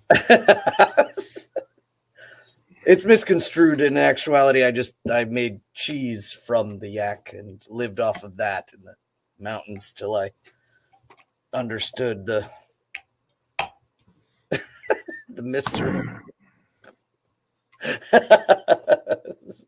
Just messing with you, Wolf. Oh. So somebody wants to lash us to the wheel of samsara by keeping us on here for 7.5 hours. And I'm not going to do that. So questions that come across as complete nonsense, I'm going to start having some discretion on not asking questions that feel like they're thrown in there for the purpose of furthering samsara. We're gonna liberate ourselves.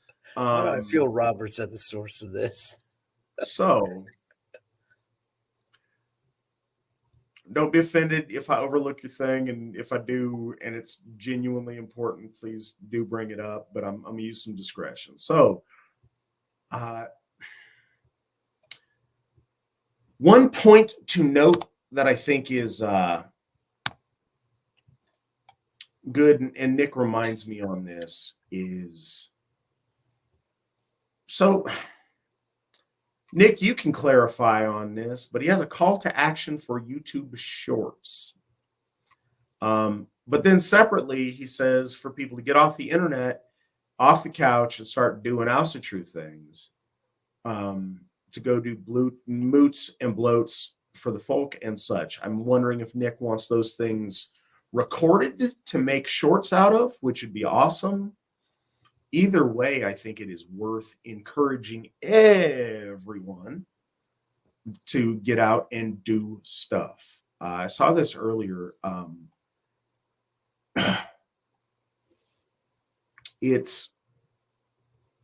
There is a point to discussion and planning and theorizing and learning from, and all of those things are important. They are completely and totally unimportant and useless and worthless if they don't result in action. Do Asatru. Honor your ancestors. Celebrate our heroes. Worship our gods. Do that. Make offerings. Give prayers. Reach out to the gods. Reach out to the folk. Do that. We can talk on here for forever, and I'm glad to do so, and I'm excited about doing it every week with you guys about better ways to do that, things to learn from it, things to do, things to not do. But do is the key word, and it's the most important part, is that you are doing this and making it real. That said, as Nick kind of confirmed to me on the side here, do Asatru stuff and make a little video about it and encourage other people to do it too. That's what I try to, get our folk builders to do with taking pictures of the things that they host. Pictures worth 1,000 words. Maybe a video is worth 10,000. That's kind of a cool idea that we'll see if people want to do and get involved in.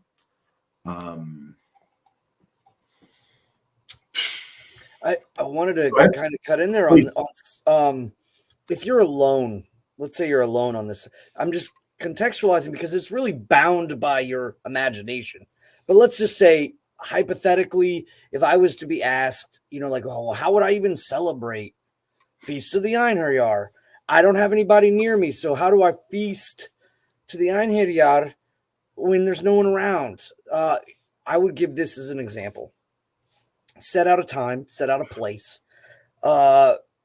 Most likely outside. I would say if you got like a fire pit or someplace like that, set that, make sure that place is clean, make sure that place is not, especially if you're going to videotape, don't like videotape with strange stuff in your yard, or I don't know. Just, you have to, if you're going to go into the medium of media, first off, remember, be professional in what you do, be serious in what you do, because you are, a representative at that moment of the entirety of your community and the gods in a way. And I wouldn't want to be a bad rep for that. But media or no media aside, go to the internet, buy a wooden model. So let's say you're not very crafty and you don't know how to build stuff. Find a wooden ship and then go and research somebody. Let's just say you got like a Medal of Honor or some particular war hero that you want to kind of exonerate. You want to read about. You want to think about. You're doing the honor of honoring them. You want to give them devotion, piety, even just appreciation. And you can place things in the boat, and you get a horn and you get a bowl, and you share maybe perhaps speak or write about them, and out loud before the gods, if you know how to hallow the space you're at. That's a good point. But again, don't let that be the stop. If you need to just go out there and ask the gods to be present and speak out loud, speak of their names, speak about them beyond the veil, and place it in the boat, and then light the small wooden ship on fire. That would fill so much of a cultural testament of like what a lot of the folk are doing, that it would bring you into this. Like when we make bread horses for Freyfaxi, when we go around the maypole for May Day, these are things that we do that unite us together and are common imagery that we have. So having that boat there is kind of like the same as like having a Yule tree during Yule, or a Yule log, or a Yule wreath, or mistletoe, these or eggs during Ostra. It's one of those things. So you buy a little boat, you speak well or speak out loud, or if you don't feel comfortable speaking out loud, just read them and say it in your head. Then place it in there, drink, place it in the bowl, light the ship on fire, and then give thanks to them and pour it out.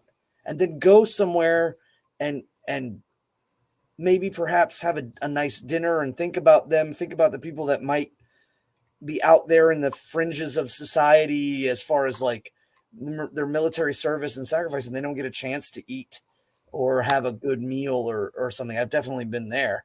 Ask the gods to watch over those good folk men that are out there kind of wardening the edges of things. And then that be it. That's your Feast of the Einherjar. There's nothing, it only gets better from there. You shouldn't stop you. I know a lot of people ask like, well, how or why, or they want like, table placement. And again, I was making a joke about the colors of the candles, but really what I would say any person really needs is a vessel to hold the mead like a horn, and a bowl to receive the mead as an offering, and then a place to solemnly place it somewhere. And sometimes we say a little prayer. We say like, from the earth to our hands to the gods, from the gods to our hands to the earth, we give this gift. Thank you. And that's it. And, again, doing the ship or building your own ship, act of devotion. If you're crafty, do that. Sometimes get the kids involved. If you got kids, have them make a boat, or you can make the boat. And sometimes they make the shields along the side of the boat. Again, it's a commemoration to the ethos of the warrior. The boat becomes a symbol of the vessel between the mortal life and the attainment of the warrior's heaven. And so, yeah, that would be my recommendation for how to conduct a Feast of the Einherjar by yourself. That's right there. That's all I got. Not too shabby. So, and this is from Lydia. Speaking of paying off Njordshof, can you speak about Hoftoller and the historic and current significance of it? Go ahead, Swan. Take it first. You look like you had something that was. Oh no, I was going to say you Sorry to skipped the interrupt. other question too that I wanted to answer actually. The one before that from Wolf Throne that was kind of. Yes. It's funny because I had a conversation with a client about it, and I wanted to give kind of an answer to that, but we're skipping that, and so yes, Hoftoller. Hoftoller is generally when you think about Hofs as there's a lot of speculation as to how Hofs worked. We know that the sites some of them were outdoors, some of them were indoors. It clearly were indoor, even though they weren't finding a lot of them. The idea of halls of worship to the gods in a place where almost 75% of the year you can't be outside, without freezing to death sometimes. The areas in which those places were sometimes fjords.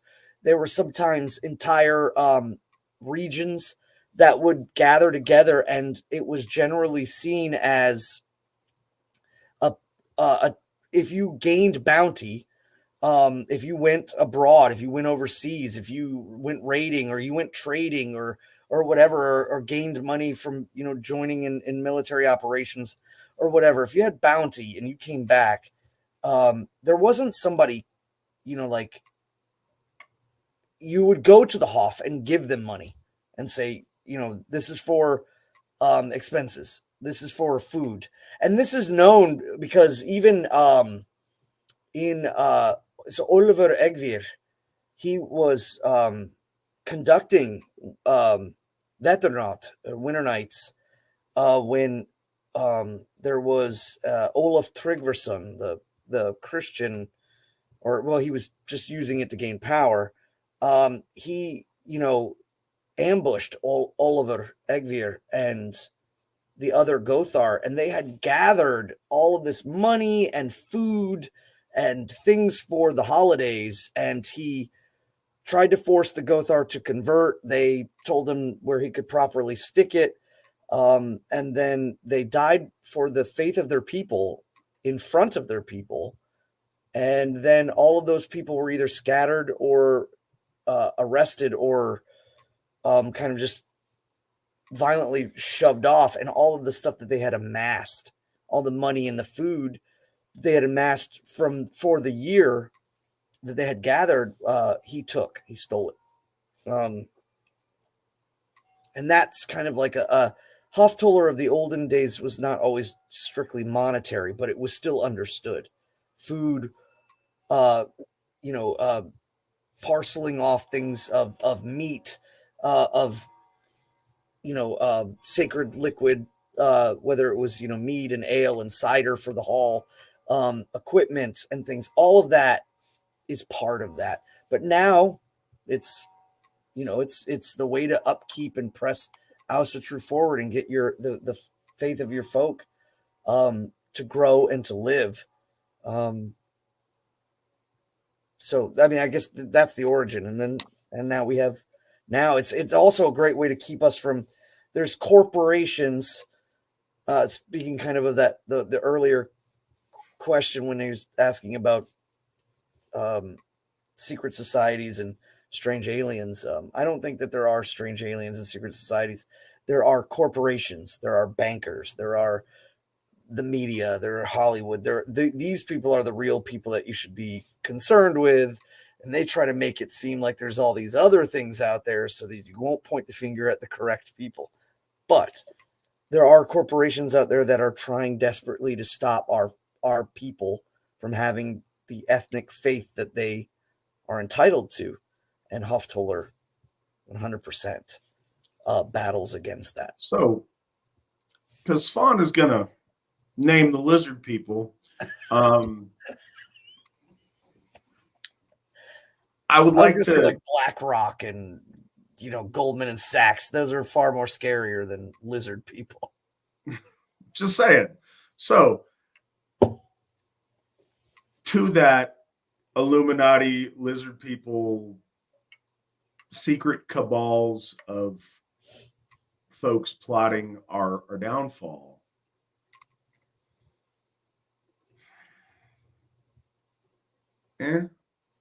Sometimes. I think more often than that, there are systems in place that are self-replicating, that trend in a certain direction. And once they pick up enough steam, they don't need to be consciously willed towards a direction. They just kind of head that way. There's a lot of that going on in society, to where things trend in a certain negative direction, and they're kind of a self-sustaining system, that no individual person is being maniacal, but the system's kind of built to head towards a particular outcome. And I'm not anti-doctor or anti-medicine, but when you are making a decision and it's, 6 of one, half a dozen of the other, but wait, on one of them, you get recurring customers, and on another of them, you don't. Just the nature of things, you're going to tend towards that. Or if but if providing a certain treatment or a certain medicine is incentivized economically, no, you're not going to necessarily poison people with it. But if it's fifth, you could go left, you could go right, it's kind of an equal up in the air. Well, one way makes a substantial incentive, whereas the other doesn't. Things go that way sometimes. I think we got a number of institutions and situations like that. But on another level, I'll say this. In my day-to-day life, in my experience, in the things I've been involved in, and very specifically in my experience with Asatru, lizard people aren't holding us back. Figurative lizard people aren't holding us back. What's holding us back is self-centered white people and cowardly white people and very, very damaged white people. And I'm not even talking about the woke people.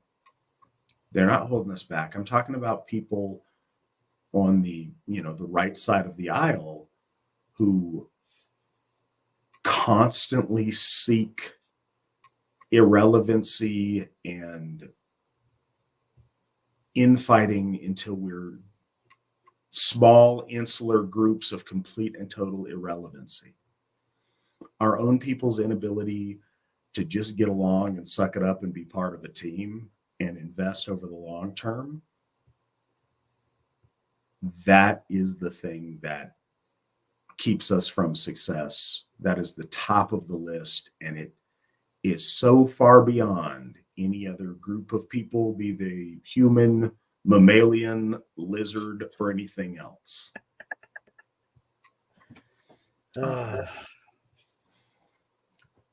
Be they black, brown, yellow, or blue. The people that hold us back the most are our own people, who are so damaged or so selfish that they can't get on the team. But we're going to succeed in spite of all that. We would just succeed much faster if those folks could get their stuff squared away. But we're going to be here to help them when they get it figured out. If they decide they want to get on the team and make some positive changes, we're here to heal our people the best we can. And we're doing that little by little, and we're making it happen. As far as Hoftoller goes, first, it is obvious in a number of our extended family that Aryan people had functioning temples and priesthoods and colleges of priests and things to advance Aryan religiosity. Specifically when it comes to Germanic and Nordic peoples, it is a little bit harder to historically document because wood rots whereas stone doesn't. And things that you write down, I can read Tacitus's annals today. I can't read things from Germania of the same period written by Germans. I can't read things from Scandinavia written at that time because our people, the Germanic folk didn't write at that time. But there were absolutely, and it is obvious that there were priests, there was a structure, there was buildings, there was groves, there was hofs, there were sacrifices, there were celebration. The way that you have nice things is by people contributing proportionally to those nice things. In our research, we find, references to Hoftoller being a tax that was levied to support Hofs and Gothar. When I first became Einherjar Gothi, I looked around to see how other religions funded things, like how they were able to accomplish things they accomplished. The secret is contribution.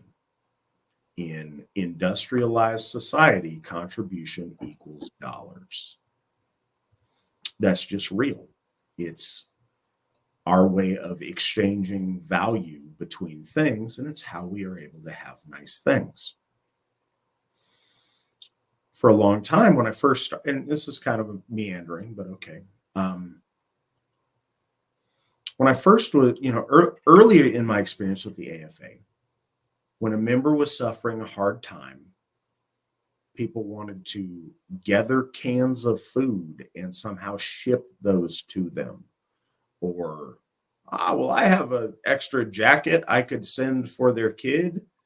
There's a lot of things that you can do, but it becomes exponentially expensive and difficult and impractical when it's stuff, when it's money, when it's fluid, when it's fehu.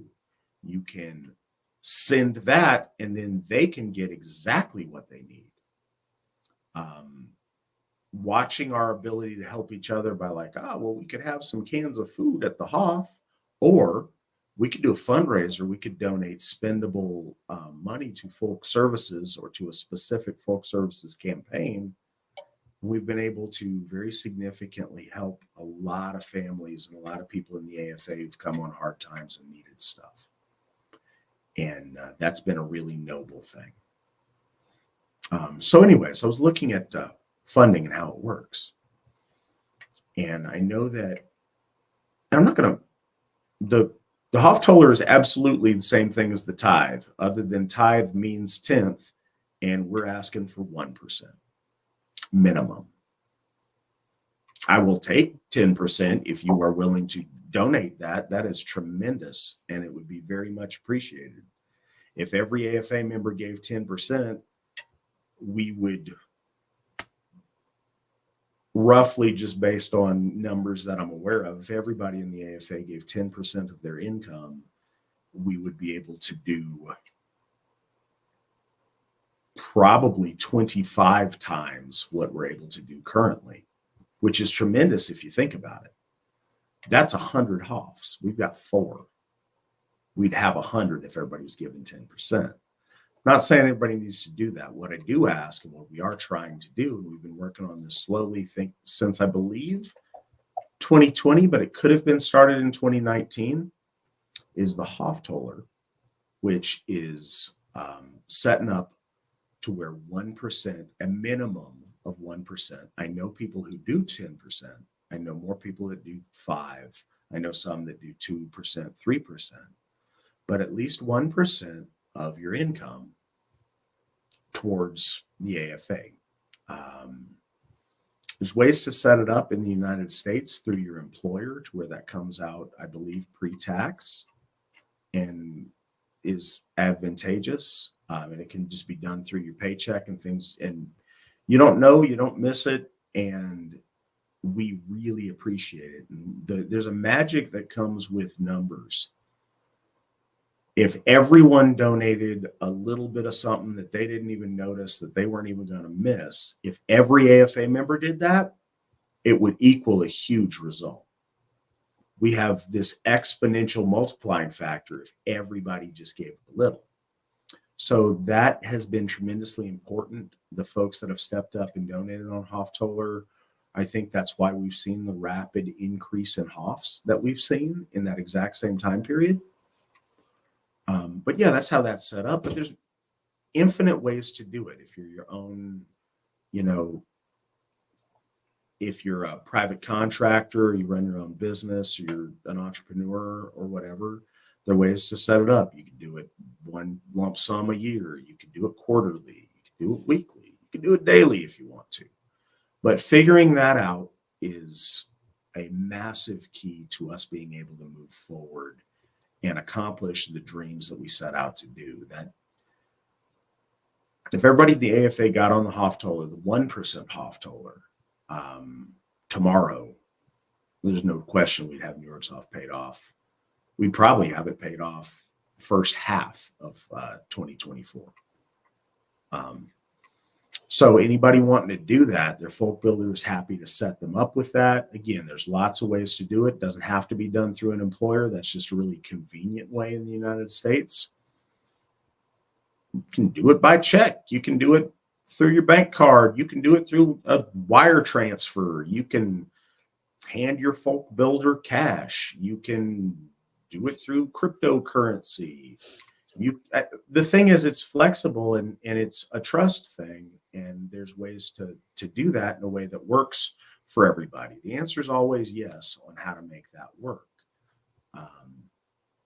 So it's important to keep in mind, and it's super helpful. We still have this stigma, and I'm trying to just shake it off, but we're all uncomfortable talking about money. I'm uncomfortable talking about it, but it's how we're able to have nice things, and it's how we're able to honor the gods in a way that's worthy of them. There's no shame in success. There's no shame in money. There's no shame in talking about resources. If we're using those resources to lift up our folk, to glorify our gods, to support things that we all find value from.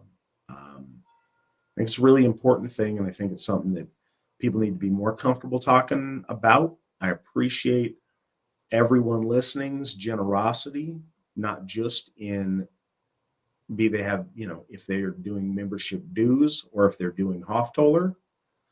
And that's the thing. When I came in, it was a dues-based organization. Sometimes you get in these, well, what do I get for my dues? It's not what this is about. We are a church. It's not about paying for a good or a service. It's about giving of yourself and of your wealth to our gods, to our church, and to making the religion of Asatru move forward. Everything you donate to the AFA is an offering to the gods. It's an act of piety. And honestly, I'm very impressed and proud. We do a really good job with the relatively small amount that we bring in. We're able to do amazing things with. So that's a key to making that spectacular in the future. One of the other points in the Hoftoller that I think is really important, percentages are infinitely fair. If you are literally homeless and you panhandle, 1% of that is 1%. If you make $10 a month, 10 cents goes to the AFA. That's doable.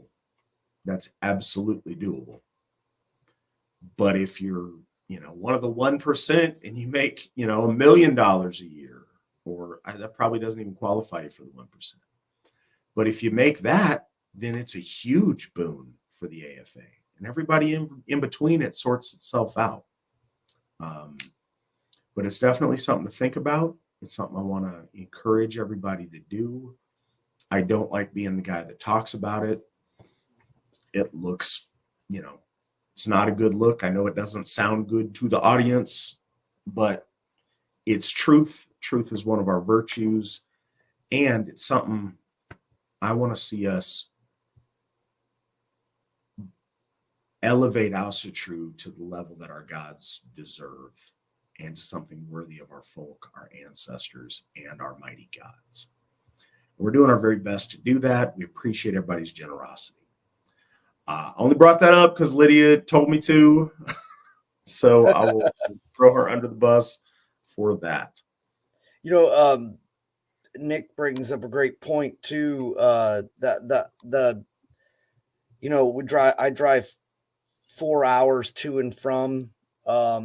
He was talking about, there's a lot of things going on. We pay for gas for ourselves. The church doesn't. We pay for the gas to drive down there, to drive back, to help out. We give in a lot of different ways, but also we lead from the front. I remember you giving plasma at one point for a Hoff. Yep, for Njordhoff. And it just blows my mind that people think that we don't do that, or that we're not devoting hours and money into and blood, very, very tangible blood, to get the Hoffs out there. And it's coming from us, from leadership. I give 10% of my annual, and so I think a lot of people get in their head that that we're just like soaking up this money, or I don't know what people are thinking. No, we're putting in too. we're all in. Taking my children and my wife to and from in great distances and things like that, gladly do it. And just so I think that people get a misconception that somehow they're putting money in, whether it's 1% or 10% or whatever, and we're not doing anything. I mean, there's the accusation of that is terrible and sad and infuriating, really. Just how much money and time, and having people think that we're getting this money from nefarious I don't know what I remember you joking about somebody saying that they thought we were getting. So here are two ways that the AFA is allegedly funded, and this goes to my point about, no, it's emotionally damaged white people. It's not the lizard people.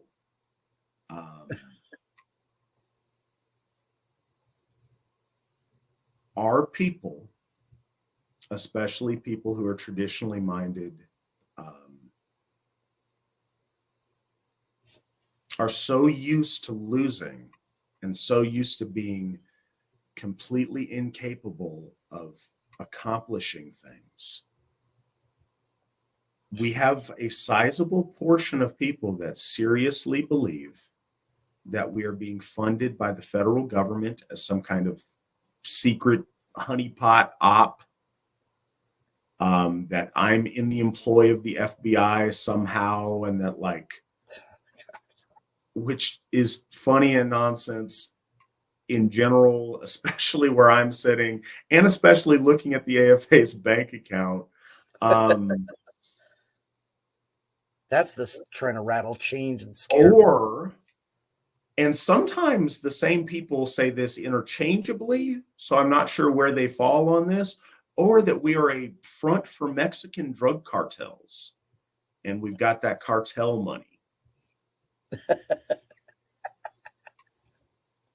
That's even more funny. In a lot of different ways. I think the people accusing us of that and heckling us publicly probably wouldn't if they genuinely believe that we were being funded by the cartels, and the sicarios may come after them. I think that's probably self-evidently not true, but also would have many, many, many more Hoffs if that were the case. Honestly, the success story is we have a number of people that had the courage and the perseverance to stand up and to wake up every day being part of this, knowing that it's difficult and that it's hard to blaze that trail for our children and our children's children to be able to follow and comfort, and putting in the hard work and, and many generous people. It's very often the same people who are generous time after time after time after time, making these things work. But we have been blessed enough to find enough of our folk who are willing to do that and stay doing that over the long haul, that we are able to accomplish a few things here and there. They're amazing things, and I'm thankful for them. But we should set our sights high. Our people built civilization. We should be able to do this and do it really well. And for a very small amount of people in the grand scheme of things, we peaked above 1,000 this year once for like a month.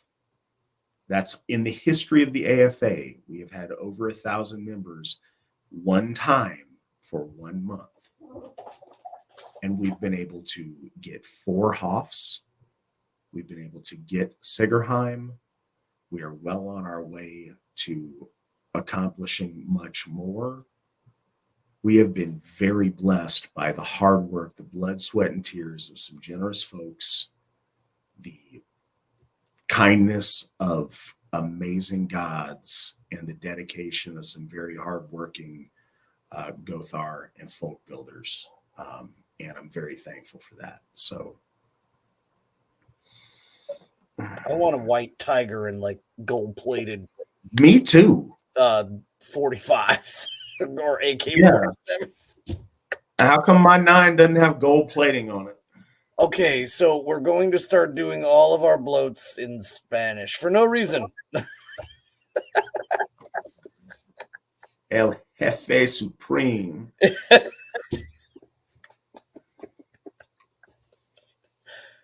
Is everybody okay with wearing sombreros?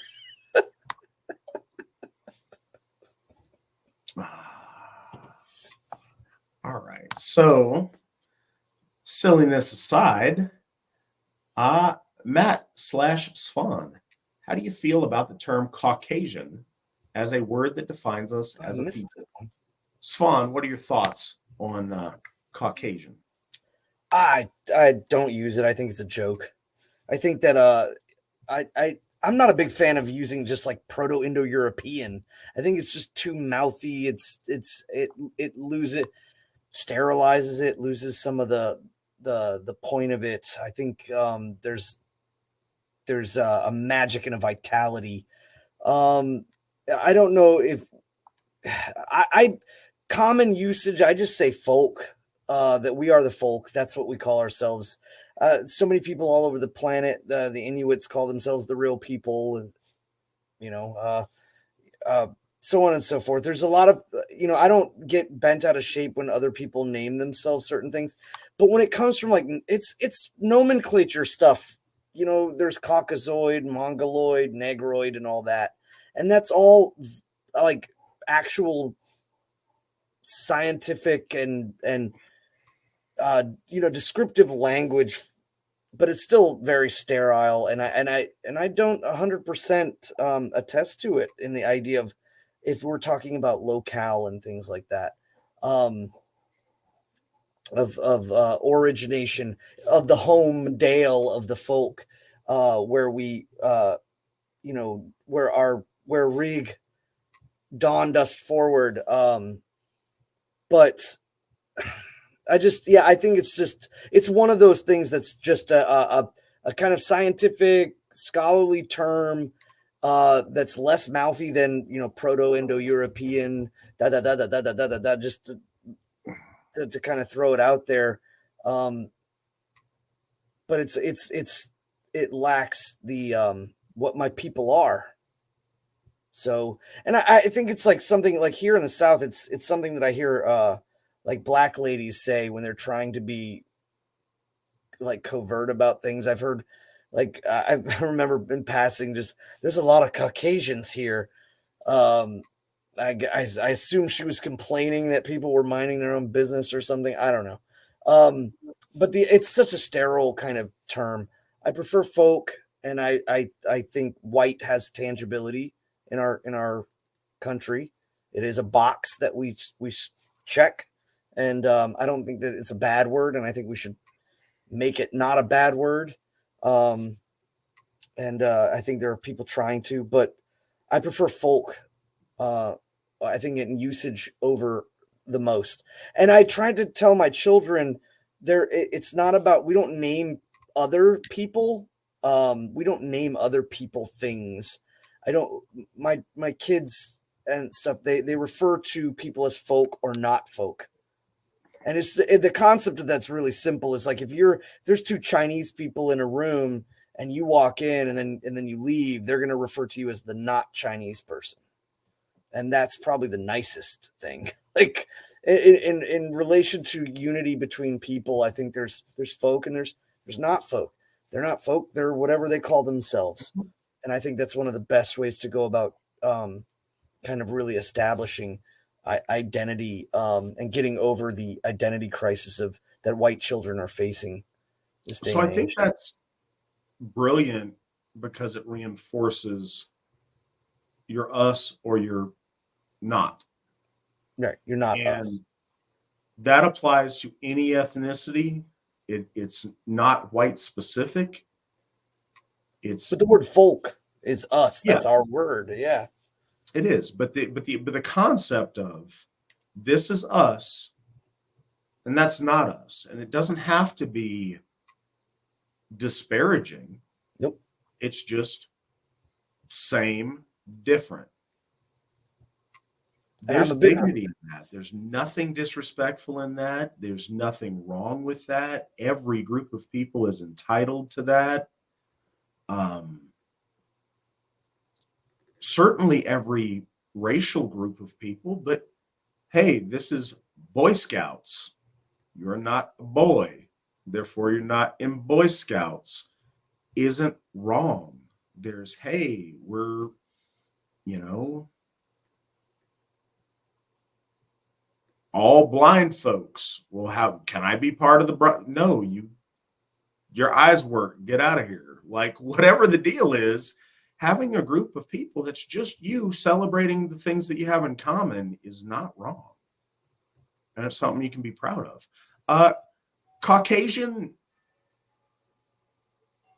I don't like because it doesn't mean anything to a lot of people. People don't really understand the etymology or the geography of it.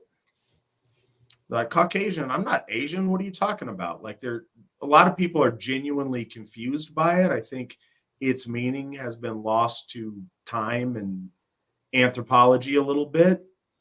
But Svan brought up the oids. And I think that's always that if we're going to go that route, that entertains me the most, the Negroid, Mongoloid, and Caucasoid. So Caucasoid, I would rather take Caucasoid than Caucasian just because it's Sounds fun. like lizard people.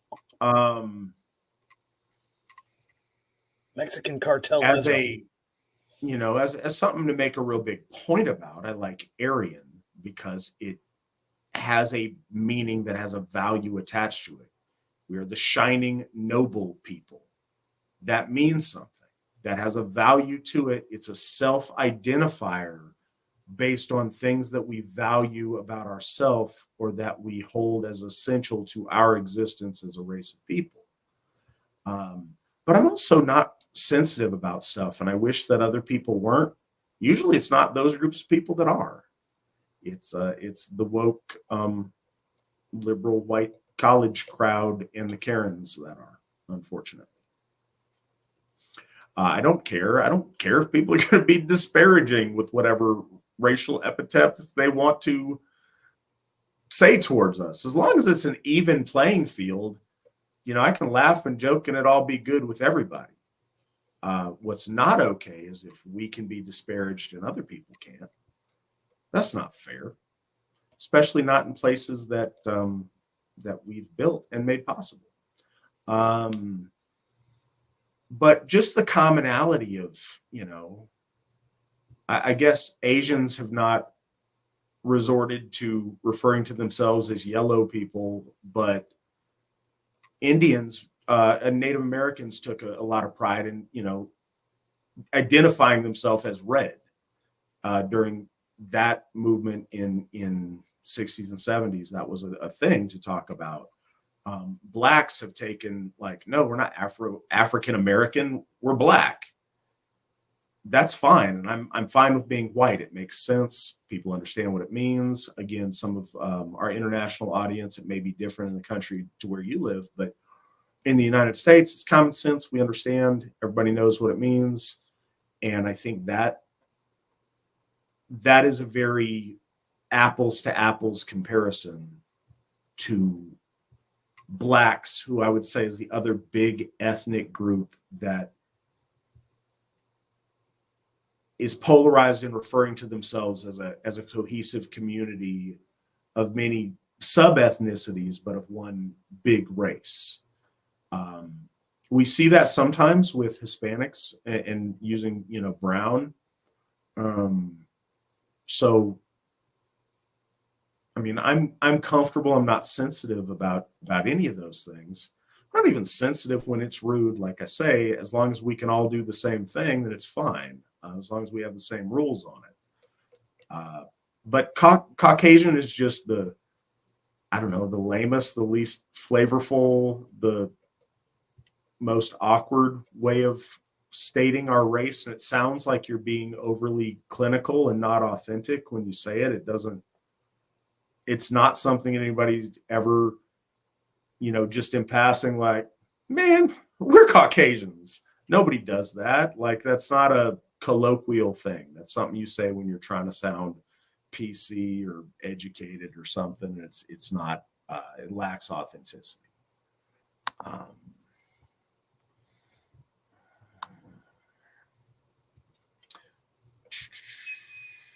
Looking at a couple things over in the chat is all. And all right, guys, that is the last of our questions this evening. I appreciate y'all joining us tonight. Svan, as always, appreciate you sharing your wisdom with us this evening and teaching folks about the Feast of the Einherjar. Thank you for having me. Next week, Brandy is going to lead the discussion in part 2 of her Beowulf series.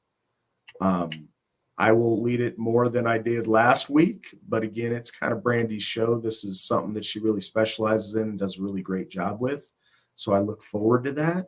And then Svan will be back 2 weeks from today, and we will talk about Yule. And Yule's going to be a big one. We have to talk about. That's a big one. The 12 days. We've got Svan's got a cool thing he does that involves pig faces. We've got to talk about Steve McNallen's 12 days that he's got going on. And how they converge. We've got how they work together, how we can, some ideas of ways to celebrate with your family in your home, some things that we've done traditionally. And talk about Yule stuff, which is, a lot of people's favorite time of the year and something fun to talk about. And haven't looked at the calendar, but it should be right around the start of December.